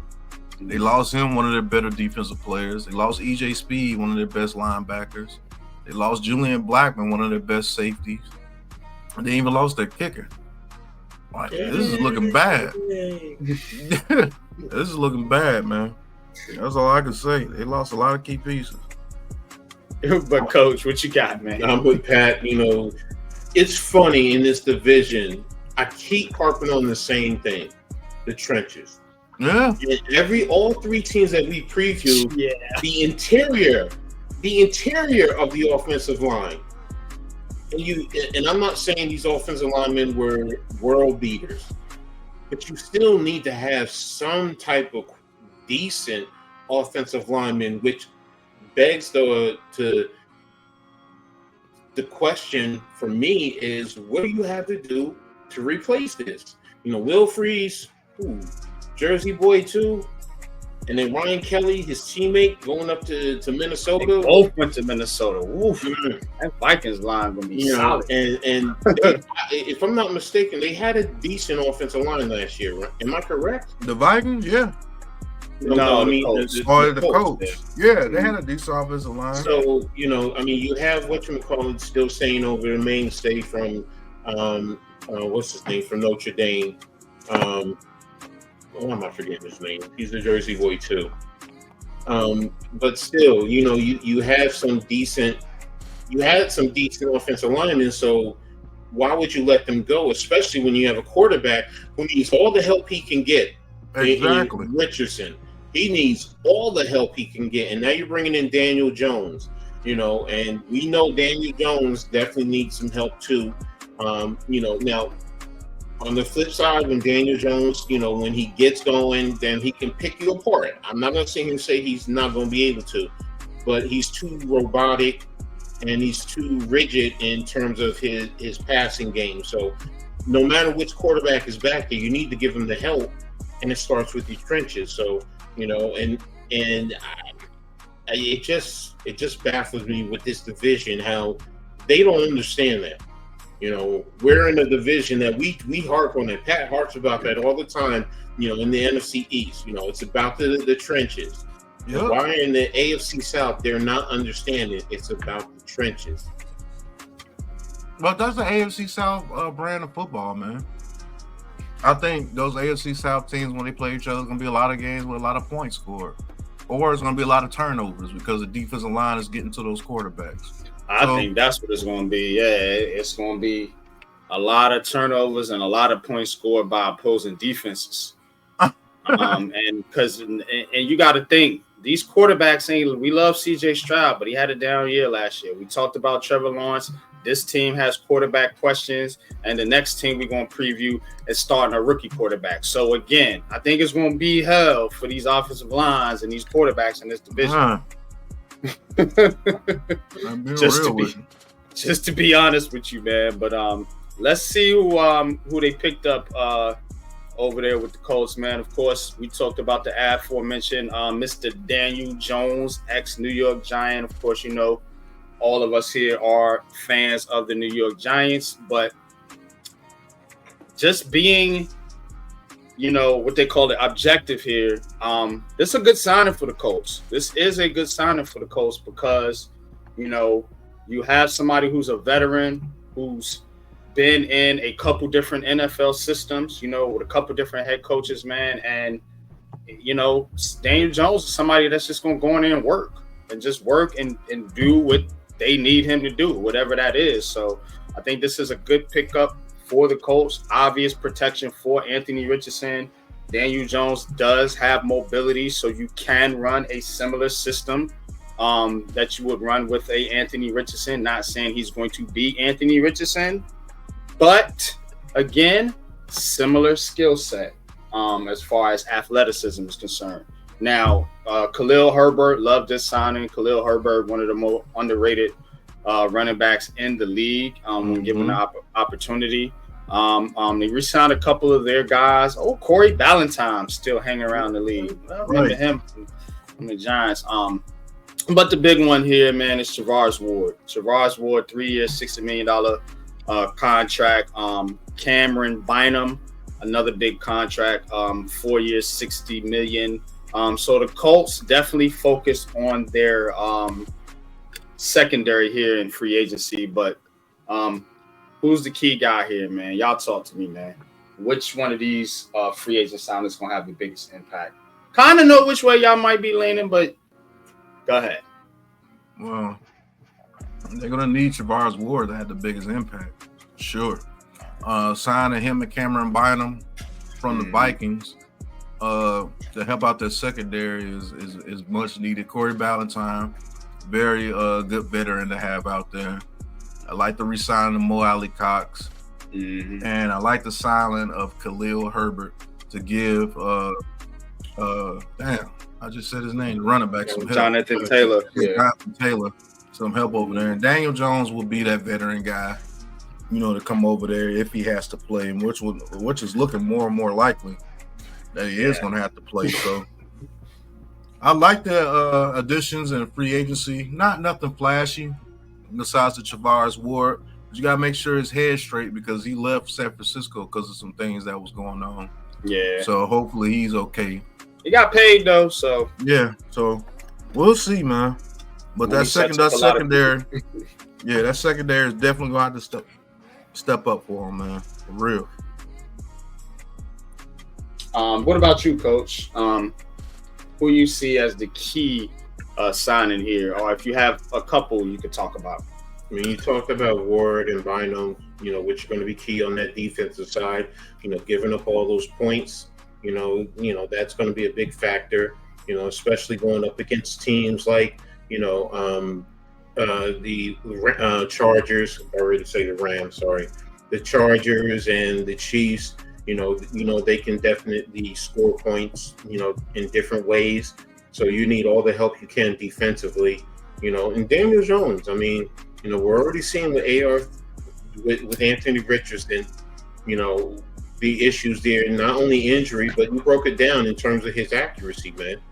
I mean, when he's on the field, he's throwing more interceptions than touchdowns, and he's missing receivers, which you don't realize, or sometimes you forget that also demoralizes your whole team, because then the players start to lose faith and they start to lose hope, and they're on the sidelines and they're rumbling and mumbling and their frustration and so on and so forth, and that can take away from the whole team. Where Daniel Jones, while he's not Joe Montana, I think he's definitely much better than Richardson. So how much better? That's the question that needs to be answered. But and I always go back to the trenches. I mean, you resigned Pinter. What else have you done on the offensive line? It doesn't look like you did much. You lost three guys. You lost. Are you saying the guys that you had behind them, you believe that they're a step up? What about your draft? What did you do in the draft, to attack and help out, the offensive line as well as the defense, because we saw the issues there. Mm-hmm. Yeah, man, I definitely think so, man. Let's take a look at what they did in the draft. Of course, picking 14th, they drafted tight end Tyler Warren. Picked up edge JT Tumaloa out of Iowa State. Justin Wiley, cornerback, picked 80th out of Minnesota.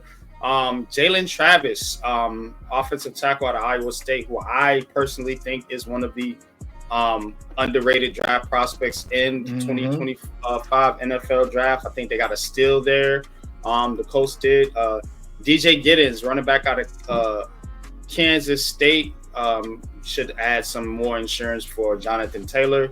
And Riley Leonard, throwing Riley Leonard into the quarterback mix with Anthony Richardson and Daniel Jones. Yeah, basically. So they like those type of quarterbacks. But which one of these draft picks, man, do you think needs to have an impact right away, man, for this Colts team? Man, it's going to have to be Tyler Warren. Yeah. Tyler Warren's going to have to come in there and assure that guy that can move the chains and make some plays at the tight end position. I think Tyler Warren's going to be a guy that either one of those quarterbacks is going to love, man. You're going to see him have a Brock Bowers type impact, I believe. Wow. Colts. JT Tuimoloau from Ohio State was a damn good pick. I do believe this dude, he's very well-rounded. He can pass for us as well as play the run very well. We know about Jalen Travis. Talked to him at the Senior Bowl. I think he was a huge pickup for them to help on that offensive line. He went higher than we expected, but you kind of predicted that when we was doing the draft. You kind of predicted that he was going to be picked up a lot earlier than expected. DJ Giddens, he gets a chance to learn behind Herbert and Jonathan Taylor. Riley Leonard, he'll be gone. I like the Tim Smith pick as well from Alabama to help out the trenches, the big fat sexies, as Coach calls it, sexy fatties. They had a decent draft, man. It's not like wow, but it's like you develop, you'll get a solid draft out of this if you develop, man. But Coach, what you think? I mean, you're right in terms of their draft. Great breakdown. I love JT from Ohio State. Man. I mean, him playing against opposite on Sawyer on the other side, they were a dynamic duo. On that defensive line. Warren, he's multifaceted. He can do so many things. Heck, I've even seen Penn State at times use him a little bit as a quarterback a little bit, but so he gives you a little bit versatility. Wiley, coming from the Big Ten with Minnesota, fundamentally sound. You spoke about Travis. Definitely, definitely will help there. Giddens, development project. Leonard. I mean, Exactly. I mean, look, the kid has heart. He got heart, son. You got heart. But really, everybody talks about Notre Dame, but he's really a former Duke quarterback. So yes, he is. So Smith, yes, buddy. big boy over there definitely will help. So and Waller, definitely going to be a key, especially on the special teams as he continues to hopefully develop. So solid. It's nothing to write home to mom about, but if you develop these players, there's going to be some talent that can help contribute.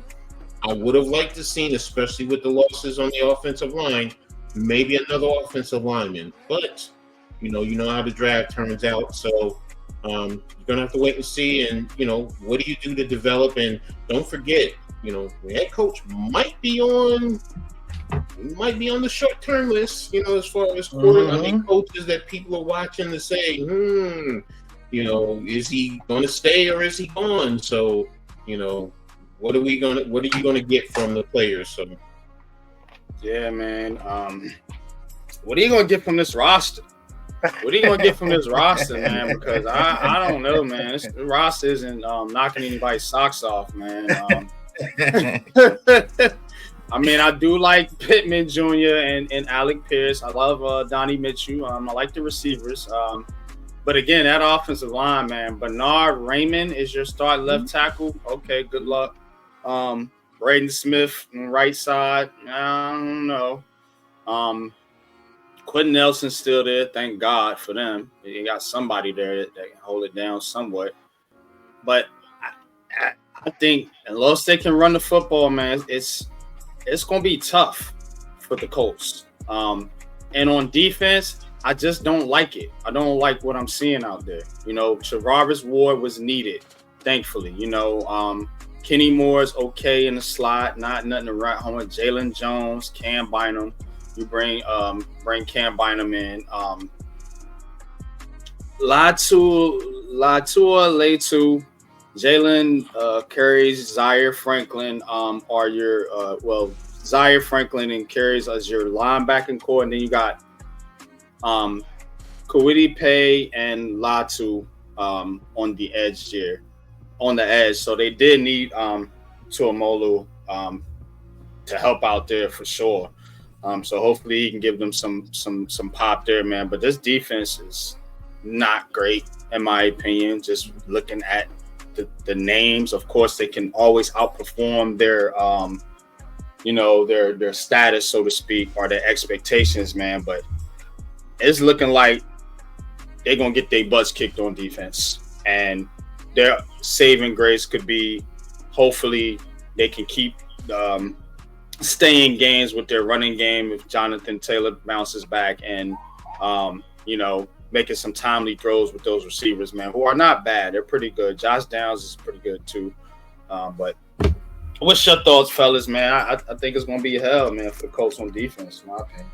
Yeah. Just looking at this roster, bro. They actually got Daniel Jones starting in front of Anthony Richardson. That's crazy.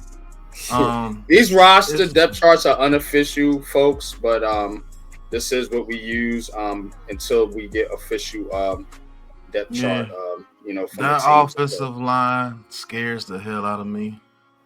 But they do have some weapons, and if you could get Daniel Jones in that, RPO type style, You got Pittman and Alec Pierce are the big receivers. You got Josh Downs in the slot. Adonai Mitchell to back those guys up with Jonathan Taylor and Tyler Warren. You know, you can catch some people off guard, and running that RPO helps out that offensive line with Daniel Jones in there at the position. So, you know, if you could get some solid, you know, between the 20s play, but you have to worry about in the red zone with Daniel Jones because it's going to be with anticipation. So you have to worry about that. But I think they could be pretty good between the 20s. I'll be honest with you. As far as the offense, it's just scoring those points is what's going to hurt them. And then their defense, Kwity Paye is going to have to, you know, step up. DeForest Buckner is going to have to stop getting hurt. Latu is good. Zaire Franklin is going to have to stop getting hurt.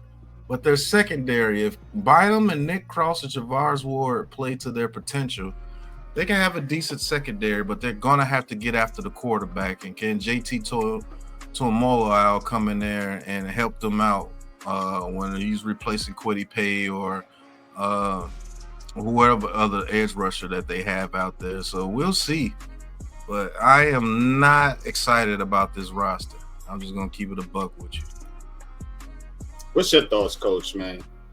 Just seeing this roster, man. I'm now having questions, man. I'm really starting to have questions about this roster and this team develop and this overall development. You know, the trenches. Ryman, I mean, can he grow? You know, Smith, I don't know. Nelson and Goncalves, all right, they're good. They're good guards. You know, so you know you're going to keep the middle of the quarterback. What I always talk about, fairly clean. You know, you're not always having a lot of pressure because we see with Daniel Jones, when you get pressure in his face, he gets rattled. But if you keep him clean, you know, so there's the opportunity. And then like Pat was talking about in terms of the run game, you know, so, you know, there's the possibility. I mean, but it's still questions, especially at quarterback. You know, whether it's Richardson or Jones, it's still going, or Leonard, if we go that far.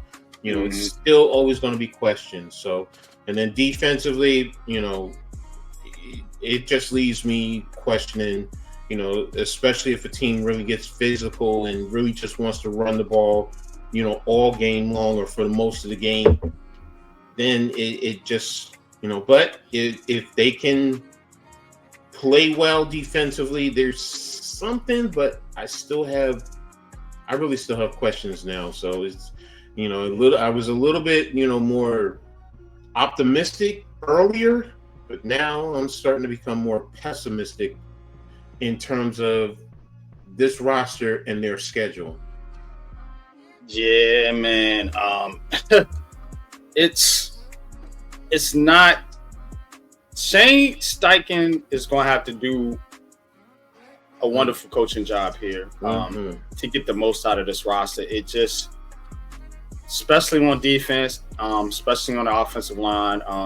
We talk about the trenches, you know, but we also, you know, got to mention the quarterback, you know, Daniel Jones, Anthony Richardson, Riley Leonard. Sorry, Colts fans, but you might want to just foul this one out, and this season, I mean, and just kind of look towards the 2026 draft. It ain't looking good, man. But let's see if they can maybe pick up a couple games here. Let's check out the schedule. So starting off with the Dolphins, Broncos, Titans, Rams, Vegas, Arizona, Chargers. I mean, couple games is winnable. Couple games I see probably definite loss. You got to go at Pittsburgh. You're at Kansas City, at Seattle. You know, you playing Denver, who we all, you know, think is going to be a pretty good team. You're going at Los Angeles, the Rams, and at the Chargers. Though I think all those are losses. So really, it's going to be a fight within your division. If you want to get to the playoffs, if I'm the Colts. And I don't know. Are they better than the Texans? I don't think so. But 7.5. What y'all got? Over or under? Man, I got under. I think they get beat by Miami. They get smoked by Denver. They probably can beat Tennessee, but who knows? They might let their rookie quarterback go off, and we'll talk about them next. The Rams, I think they get smoked. I think they get beat by the Raiders with Geno Smith. I think they get beat by the Cardinals. They get beat by the the Chargers. They just get beat. Tennessee is up in the air again. I think they get beat by Pittsburgh. I think they get beat by Atlanta. I think they get beat by Kansas City. I think they get beat by Houston. I think they get beat by Jacksonville. I think they get beat by Seattle. I think they get beat by San Francisco. And they might beat Jacksonville, and Houston might not have nothing to play for towards the end of the season. You know, I think the Colts are in for a long season, especially if they don't run that RPO with Daniel Jones at quarterback. I promise you. But what do you think, Coach? NYG and I were having a discussion a little while ago about this, and I was very optimistic about these Colts. And I stand corrected after seeing this roster. I stand corrected. The start of the season is always, everyone is, hyped up and, there's a lot of energy. You're at home. I'm going to give that a 50-50 that they can win it. I'll be honest with that. But from there,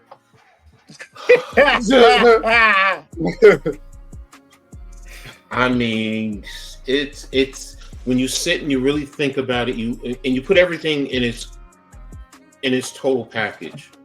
The roster, I talked about the offensive line, and I'm just sitting here and I'm like looking at this and thinking about it, and I'm taking the under in terms of the 7.5. I have to take the under. I just, unless Jonathan Taylor and that offensive line just, pushes for 2,000 yards rushing. Yeah. I just really, and like Pat said, you get the RPO going with Daniel Jones or Anthony Richardson, whoever, and the quarterback adds something to a dynamic rushing attack, which I really can't see. I really want to believe in these Colts. I'm not going to lie to you. I do want to believe in them, and there is some talent there, but overall, the complete totality of this, I'm just not confident anymore. And then, of course, like I said, you have a head coach who may be on the chopping block.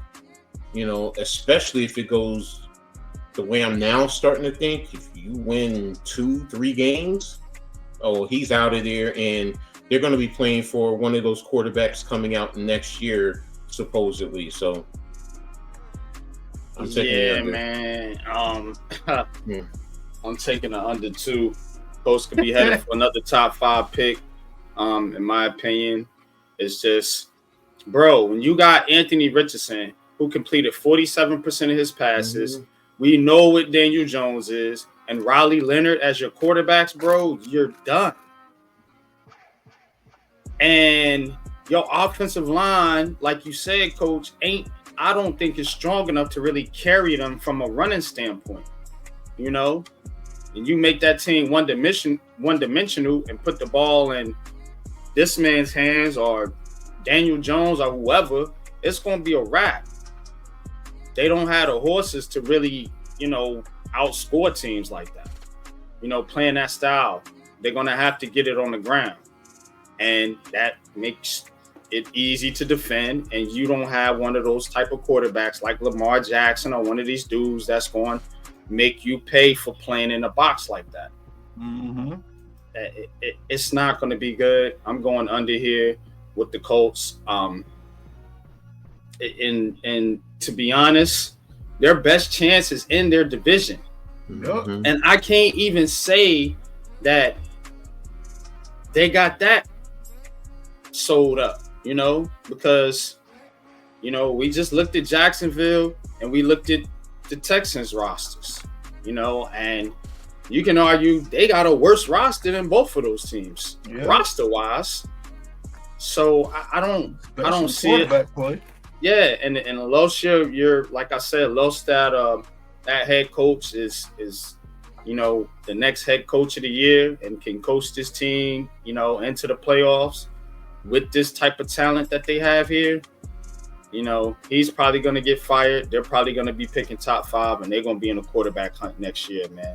That is my prediction for the Colts, man. I hate to say it that way, but you haven't done yourselves any favors here. And Anthony Richardson is just not panning out, right now. Sorry for the kid, but like Coach said it earlier, best ability is availability. And if you can't be out there, and then when you go out there, you can't hit the broadside of a barn, it ain't working out, man. And I think they know that. And I think this is just one of those years. Like I said, Colts fans just gonna have to foul it away, man. Just chalk it up. I don't think it's gonna work out. I could be wrong, and that's why we do these preview shows. You guys comment in the comment section if y'all think we hate it, haters, or how y'all do. If you think we wrong or out of bounds or out of pocket, as I like to say, but I don't think so. I think we on the money. This is a bad team. Last thing on the Colts, man. Rest in peace, Jim Irsay, man. Man. He did pass away during the NBA Finals, so maybe they have something to play for in that. Who knows? But overall, I think it's a wash. But our last and final team of the AFC South, man. We're gonna get into these Tennessee Titans right here, right now. Be right back. All right, back here with the Tennessee Titans, man, to wrap up the AFC South. And number 1 pick in the draft, you see him right there on the screen, Cam Ward, with his new coach, Brian Callahan, and trying to turn this Tennessee Titans team around, who went 3-14 last year, only projected at 5.5 win total. But they have a favorable schedule, if you want to call it that. We'll take a look at that later. But it was a struggle for the Titans last year, and they have hope. We got high hopes. So you got Cam Ward. You got a new coach. You had we'll look at the draft, look at who they added in there, man. But with this Tennessee Titans team, expectations are obviously low, but it's all about number 1, winning number 1. That guy right there, man, Mr. Cam Ward, man. But what's your thoughts, man, about the Tennessee? What are you guys' thoughts on Tennessee and the overall outlook for this team and what they did last year and how they got to the point that they are in now? I just think Tennessee, man, when they didn't, keep that team together, when they had Vrabel, when they was making those deep playoff pushes and they didn't keep that team together, this is the result of it, of a rebuild, and they haven't rebuilt correctly. Maybe with that guy in the picture, number 1, Mr. Cam Ward, they could get back on track. But this is just a team that's in disarray. They got rid of Derrick Henry. They haven't had a great run game since. They got rid of A.J. Brown. The passing game hasn't been good since. And they've been trying to fill in quarterbacks. Malik Willis, miss. Will Levis, miss. Offensive line hasn't been the same. The defense hasn't been the same. This is a team that needs to get back to their identity, running the ball and playing very good defense.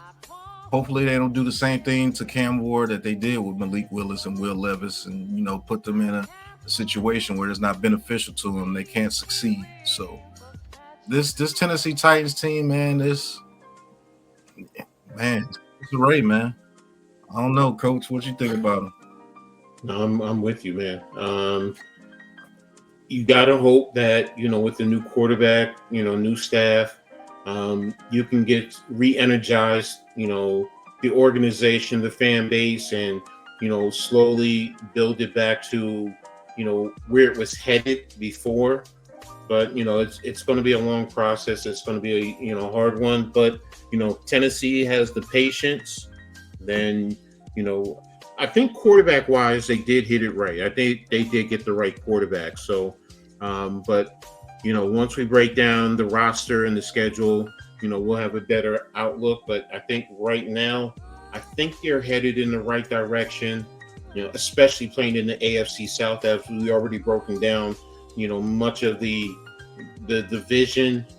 If they can get a few wins within the division and steal a win or two here with their schedule, and their future is bright. So I'm not projecting them to make the playoffs. No, but you had 3 wins this year.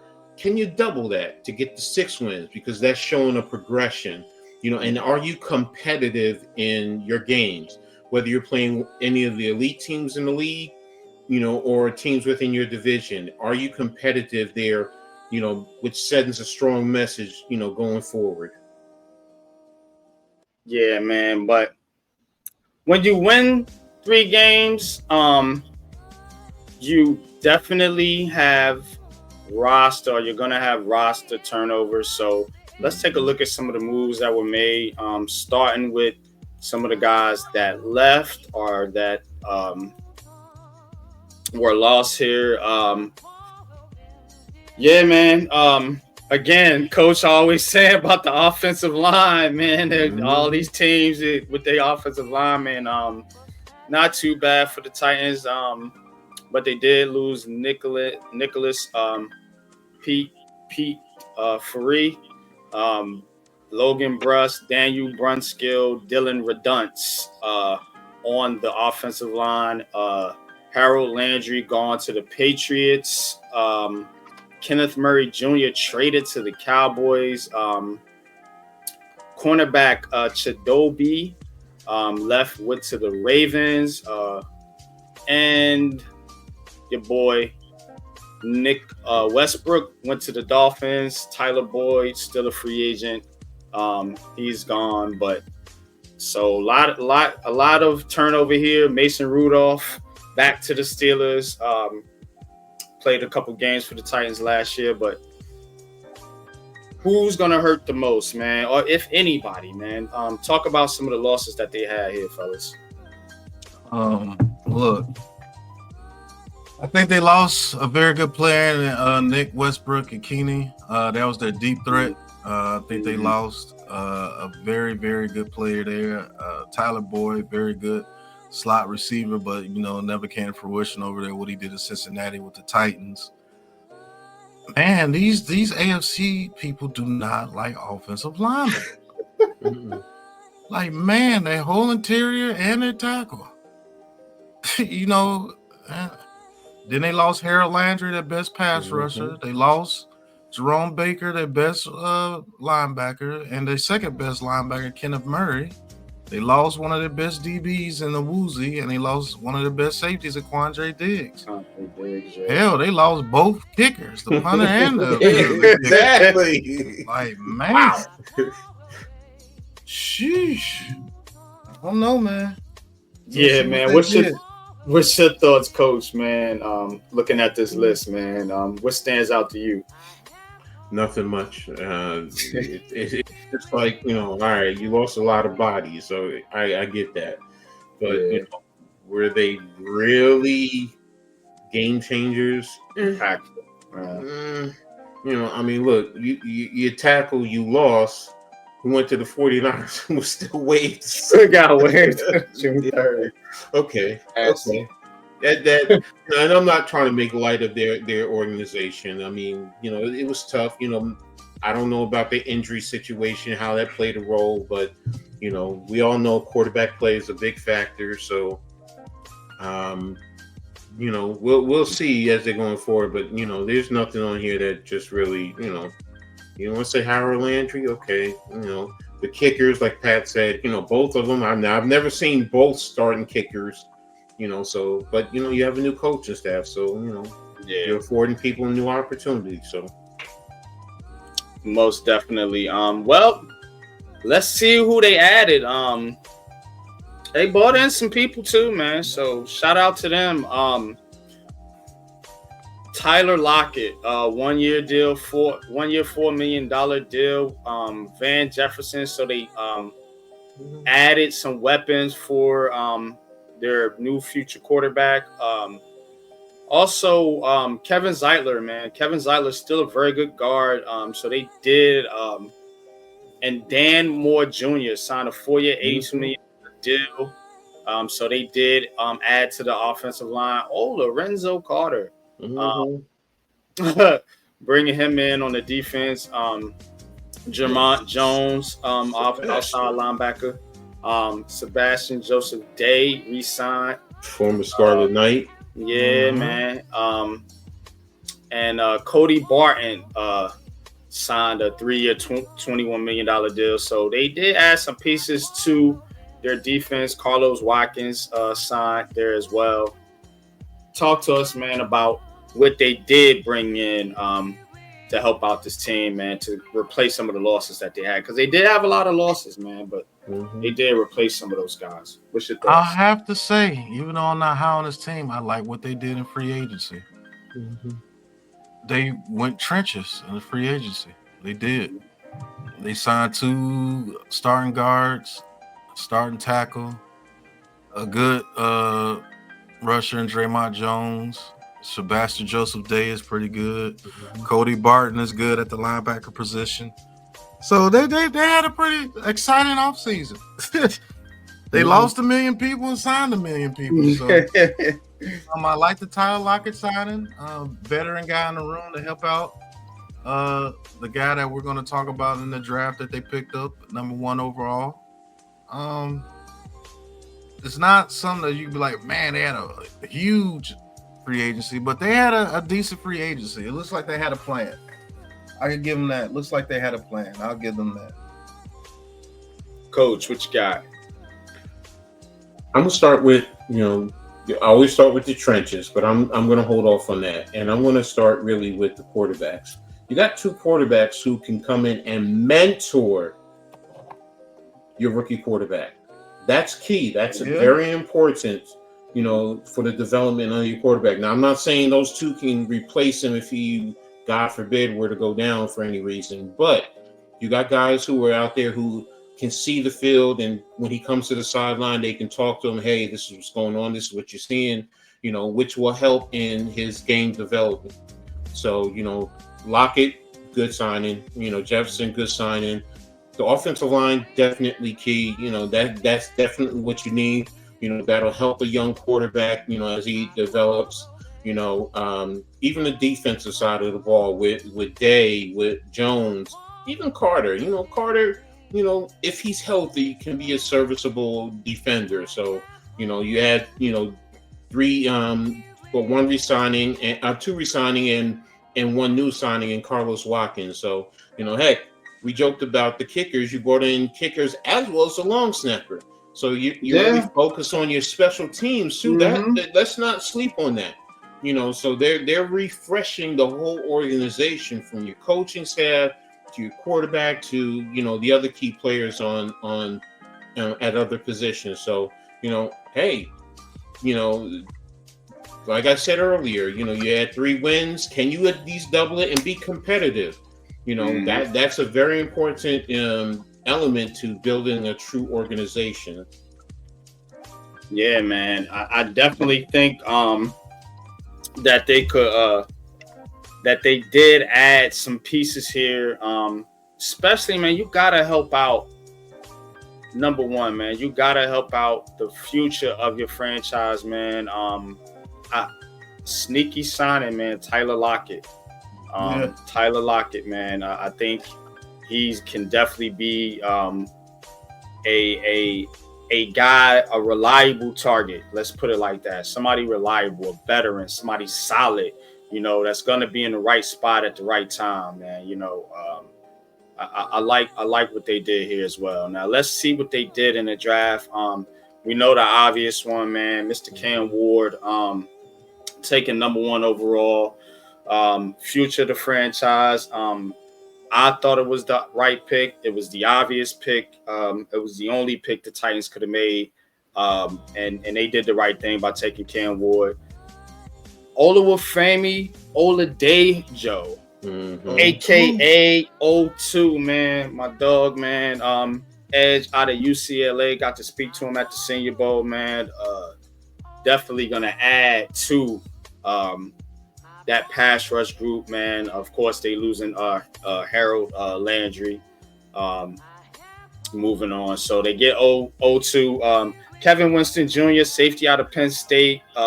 Cameron Dyke, coming from Florida, the Gators, Pat's Gators, man.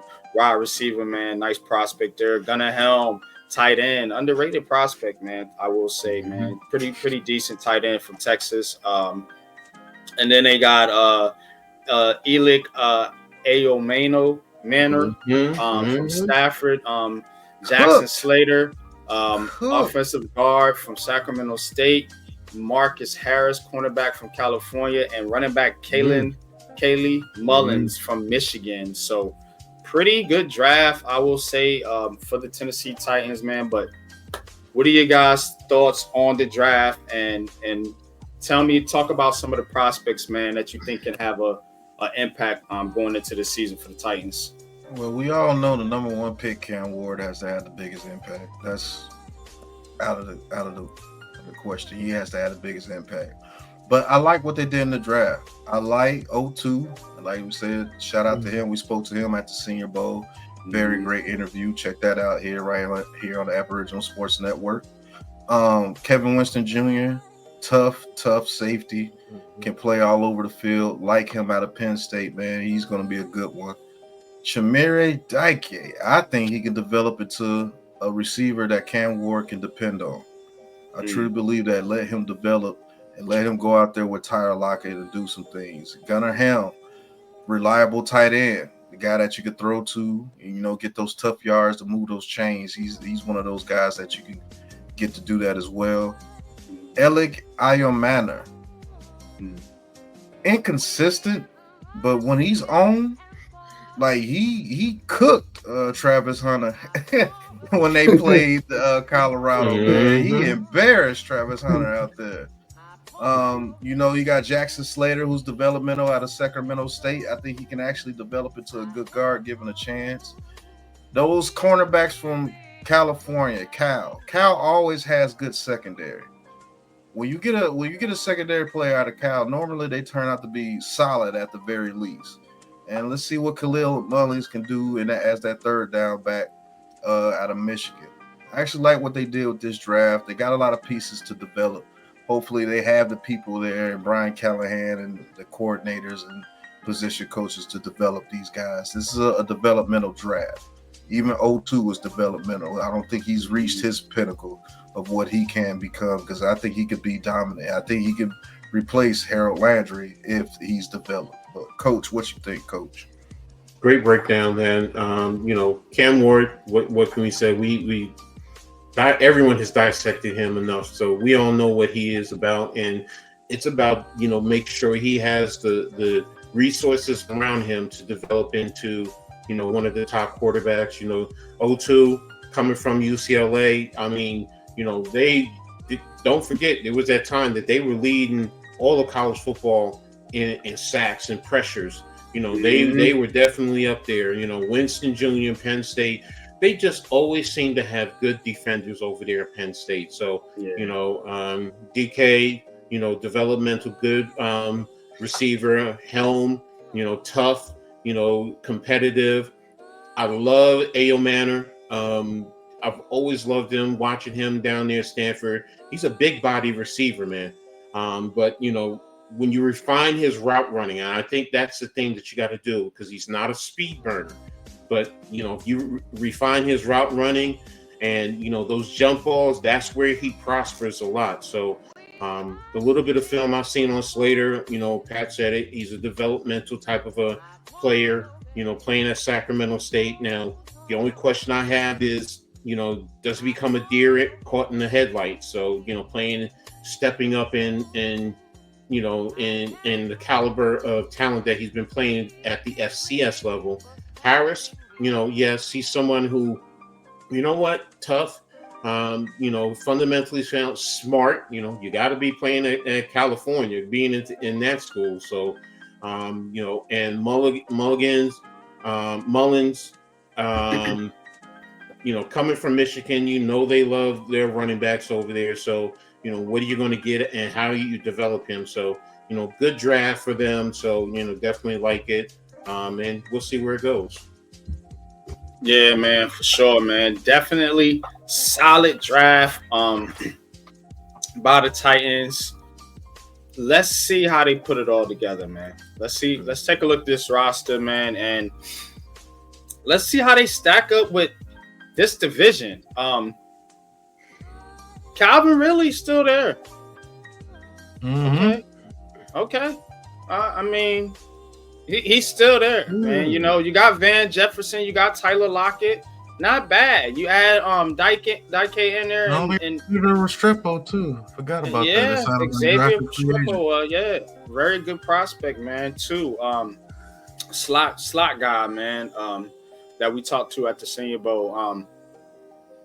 You got Dan Moore, over there at left tackle. Hopefully he can hold that down for you, man. You added Kevin Zeitler, J.C. Latham, right tackle, Peter Skoronski, left guard, and Lloyd Cushenberry, center.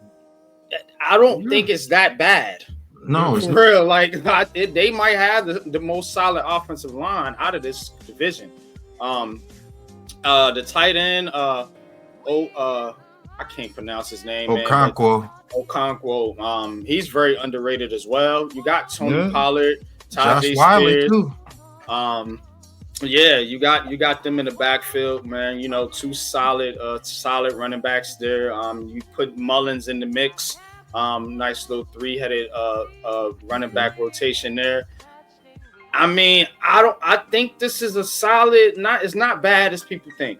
It is dependent upon what you get out of Cam Ward year one. He's got to hit the ground running because we know what Will Levis is.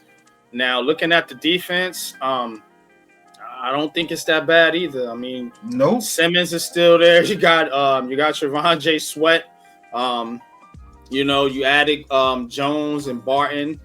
You got Ladarius Sneed. Forgot about him. He's there at the corner. Xavier Woods, you add him into the mix.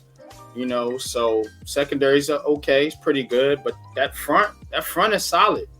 And adding O2 to it. I mean, but y'all break it down, man. Talk to me about this roster, man.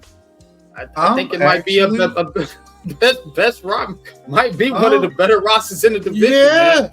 Yeah. I'm actually intrigued by this roster. I don't know. Call me crazy. If you go with a plan with Cam Ward, as far as spreading that ball around, you got two good running backs in Pollard and Tajay Spears. That's a 1-2 punch. Okonkwo is the speed tight end. He can make some things. You got Josh Wiley as the guy that can move the chains. I think it's like 6'7", 6'8" out of Cincinnati. Their offensive line is way better than I thought. They have a solid offensive line. They do. So if you could go out there and protect and allow to run the ball and allow Cam Ward to get the ball to Tyler Lockett and Calvin Ridley, you got Restrepo, who's already accustomed to, so he's going to get some playing time. You got Iron Manor coming off the bench, Dyke coming off the bench. Yo, they might got a little something in the AFC South and they defense. With the sign of Draymond Jones and O2 coming over there, you still got Jeffrey Simmons, Tavondre Sweat, Arden Key, L'Jarius Sneed, Xavier Woods, Hooker. Yo. Hey. If you got a team that can develop and coach, you might scare some people over here with this roster, man. This is going to be intriguing. I'm going to watch the Titans this upcoming season, man. Big Pat's game plans, man. I'm going to love doing game plans for the Titans, man. I like this team. I like them. Go ahead, Coach. I love this roster. I love it. I talk about the offensive line, and Pat just said it. Don't forget Pete Skoronski. He was drafted. He was drafted from Northwestern, and he played tackle. And now they bumped him inside to guard, which is where he's probably better suited. Great. I mean, you have some great receivers to start. Good tight end, good running back. So it's like you're looking at this, and you're like, and then when you go to the defense, you're playing an odd front. So now it just adds even more to the fact where with Jeffrey Simmons, with Sweat, with Joseph Day, you have some good defensive work. It's like I'm looking at this and I'm like, whoa, wait a minute. I'm sitting here and I'm saying I love this team. New coaching staff. Again, I'm not saying they're making the playoffs this year, but can they give me double the wins that they got last year and be competitive in all their games? Yes. Yeah. And here's my unpopular opinion. 2 to 3 years, they're winning and they are owning this division within the next 2 to 3 years. If your head coach can develop and these players develop with him, I really feel that, and they add a few more pieces as they go along, they're going to be owning this division, because the division is not, that far off for anyone, really running away with it. Well, guess what? Tennessee, bro, you got something there. I'm going to take it a step further, and I'm going to say they can compete in this division this year. Let's take a look at their schedule. So, the Titans, now they start off with Denver. You got the Rams, so 2 tough games out the gate. But I mean, look, fellas, the Colts, that's a division game. The Texans, they the Texans, but we talking about if you're gonna compete in your division, you got to beat the Texans. So if you get them 2 games, you got Arizona, Vegas, New England, and then the Colts. You tell me they can't win them games? And then you talking about the Chargers. We'll see. That's gonna be tough. You probably lose that one, but then you got the Texans again, Seattle, Jacksonville, Cleveland. Come on, man. They can compete this year. Talk to me. I'll break it down for you. Who's their last game? Kansas City. The Kansas. No, hold on. No, I got it. Why is it cut off? I'm sorry, y'all. No, I'll tell you in 1 second. Hold on. I have it up. Their last game is at Jacksonville. At Jacksonville. Oh, yeah. Oh, they have. They have New Orleans week 17 and then at Jacksonville. So it's 2 games missing. Yeah. So hold on. Yeah. I got y'all. That's why we do what we do. There you go. Well, Okay, yeah. So wow, I'm gonna break it down for you. Week 1, they gonna get smoked. Denver gonna smoke. Yeah. I think they get beat by the Rams too. I think that defensive line is just gonna, finish them off. I think it'll be a good game, but they get beat 0-2. I think they could beat the Colts. I think that first Texans game, if they beat them Texans in that week 4 game and they start off 2-2, they might go 6-2. I know they could beat Arizona. I know they could beat Las Vegas. I know they could beat New England, and I know they could beat the Colts again. Yeah. Then you get to Los Angeles 6-3. Then you might lose that second game. Yeah, you get a bye, but you might lose that second game to the Texans 6-4. I think they beat Seattle. I think they can beat Seattle 7-4. Jacksonville 8-4. Cleveland 9-4. Might slip up against San Francisco 9-5. Might slip up against Kansas City 9-6. Dare I say these guys could go 10-7? You, bro. 9-8. They are a sleeper team, bro. They are a sleeper cell right now. Yeah. I'm telling you, they are the sleeper cell in the AFC. if there's a team that can take this division they're from built the Texans well. this year, it's them. They're built By well. looking They're at- built in the trenches. That's where they're Yeah. built. Mm-hmm. And that's the reason why they might have the advantage in their own division, because the trenches is not well taken care of in the AFC South, but they're the ones that did it. So if they can go 4-2 in their division, I can see them winning 8 to 9 games, like Coach said. I can really see they might get 10 if they really can. Over under is 5.5. I'm guessing you're going over. Coach, where you at? I'm taking over. I look, I was too optimistic about Indianapolis earlier. I don't want to get too ahead of myself, but I do understand where Pat is coming from. I really do. And this team seems very exciting. I'm like, yo, NFL League Pass, I might be just getting that just because I want to see them play. Yeah. I just want to see them play their games. It's like, whoa. And I'm sitting here and I'm looking at it, and it's just like, wow. I understand where Pat is coming from, and I don't think it's delusional based on the roster construction. Now you do have a new head coach, so that's something that, pulls you back a little bit. So, all right, but if he doesn't slip up and he, can he do what McCullough did with Houston his first time there? Is it possible? Yes, it is. It's very possible. And I've been saying it from the get-go. This division is open, really. Mm-hmm. And maybe this is the team, like Pat is saying, that could, what? People are going to, they're just going to, Titans. Go ahead, Pat. Let me say this, Coach. If the Tennessee Titans can run the ball and be decent stopping you running the ball on them, they might be a surprise team, bro, because this is really set up for Cam Ward to look like a superhero. Keep it a buck, because they got 5 receivers that can play at any time with those 2 rookies in Dike and Iron Manor and Restrepo. Yep. And he already has rapport with Cam Ward. Shout out to NYG that he's been pointing that out for the past 3 years. Get that quarterback's college receiver to come over there with him. So he'll be comfortable in the very beginning of his career. You're not forcing him to learn a whole bunch of the cast of brand new players. At least give him that one player that he could depend on and knows what's going on. The Giants did it with Dart. Then they bring this guy in from Juice Wells. Yeah, he brought up old Juice Wells. So man, I'm glad we did this breakdown, because now I'm really. I want to. They're almost like how the Texans were when they got C.J. Stroud from me.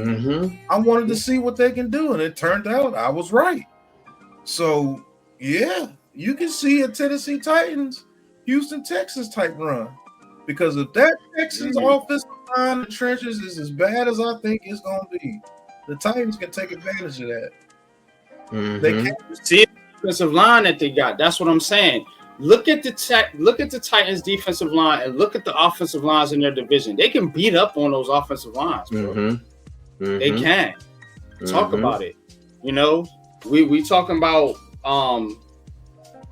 Jeffrey Simmons, Joseph Day and Sweat. And then you got your edge guys. Exactly. You got your edge guys and your middle linebackers and And you got